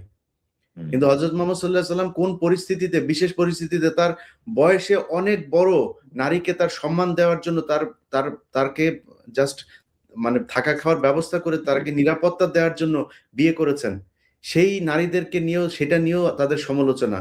হযরত আয়েশা রাদিয়াল্লাহু তাআলা আনহা তিনার ৯ বছর বয়সকে ৬ বছর বানায়, সেটা নিয়েও সমালোচনা করে। কিন্তু অন্য ধর্মে যে তাদের পছন্দের যে ধর্ম, সেগুলো নিয়ে যে নানান সমালোচনা আছে, যেগুলো আছে, ওটা নিয়ে কোনো ইয়ে নেই। এবং অনেক এ কথাবার্তা আছে। আমরা কোন ধর্ম নিয়ে বিকৃত করে কথা বলতে চাই না, কোন ধর্মকে অপমানও করতে চাই না। কিন্তু আমাদের এই অবশ্যই না, সকল সেকুলার, এদের কাজই হচ্ছে শুধু ইসলামকে নিয়ে কথা বলা। এরা, এদের একদম। মূল দাদার বাড়ি হচ্ছে ইন্ডিয়া। ইন্ডিয়ার জন্য যা করা দরকার এরা করে। যাক আসিফ ভাই, আপনাদের বোর্ডে যারা আছেন, আপনারা যে জায়গায় পা দিয়েছেন, আপনি আপনাকে আমার সবচাইতে বেশি যে কারণে ভাল লাগে, সত্যি কথা বলি, সেটা হচ্ছে আপনি অত্যন্ত আউটস্পোকেন একজন মানুষ। আপনি তেলবাজি কইরা কোথাও আপনি কোনো পদে থাকতে চান না। সেটা থাকতে চাইলে আজকে অনেকের চাইতে বিএনপিতে অনেক ভালো থাকতে পারতেন। সেটা আপনি থাকেন না। এই কারণে রেসপেক্ট করি আপনাকে। আপনি এখানে এই সরাসরি 'প্রথম আলো' নিয়ে কথা বলা, বোর্ডের ডিরেক্টর থাকা অবস্থায়, না, প্রথম এটা আলো ভুল এটা করলে আমি প্রথম আলো কি কোরআন শরীফ নাকি? আমায় এটা বলতে হবে আপনি না? ১ম ও আমি মনে হয় প্রথম আপনি আলো ভুল করে সেটা বলতে হবে তো। তারা কার্টুন করলো কেন? তাদের জবাব দিতে নেই। এখন আমরা বলতে, আমরা কি করতে পারি? প্রতিবাদ দিতে পারি, ছাপবে চিপা আপনারা দিয়ে। আইনগত ব্যবস্থা নিতে পারেন এগুলো নিয়ে। 'প্রথম আলোর' এগুলো চলতে দেওয়া যাইতে পারে না। এটা না, তাদের ব্যাপারে এটা আপনি তো একটা আইনগত ইস্যু, ব্যবস্থা। বাট প্রথম আলো একটা বড় মিডিয়া, আমরা আশা করবো তাদের কাছ থেকে বিশ্বাসযোগ্য খবর, বিশেষ করে ক্রিকেটটা যেহেতু আমাদের গর্বের জায়গা, তাদেরকে অনুরোধ করবো, আপনারা প্লিজ প্রয়োজন আমাদের জিজ্ঞেস করেন, আমি এইটাই তো হেল্প বুঝতে করি। হবে। সে তো মানে আপনার বিসিবি নিয়ে করবে না। সে হচ্ছে ইন্ডিয়ান ক্রিকেট বোর্ডের বাংলাদেশী এজেন্ট তারা। না, প্রথম আলোর সাথে আমার সম্পর্ক আগে থেকে ভালো, তারা আমাকে ফোনে দেয়, আমি রেসপন্সও করি। কিন্তু কথা হচ্ছে, আপনারা ওই কন্টেন্ট প্রোভাইডার হবেন না, আপনারা প্রথম আলো থাকেন, আপনারা দেশের জন্য থাকেন, আপনার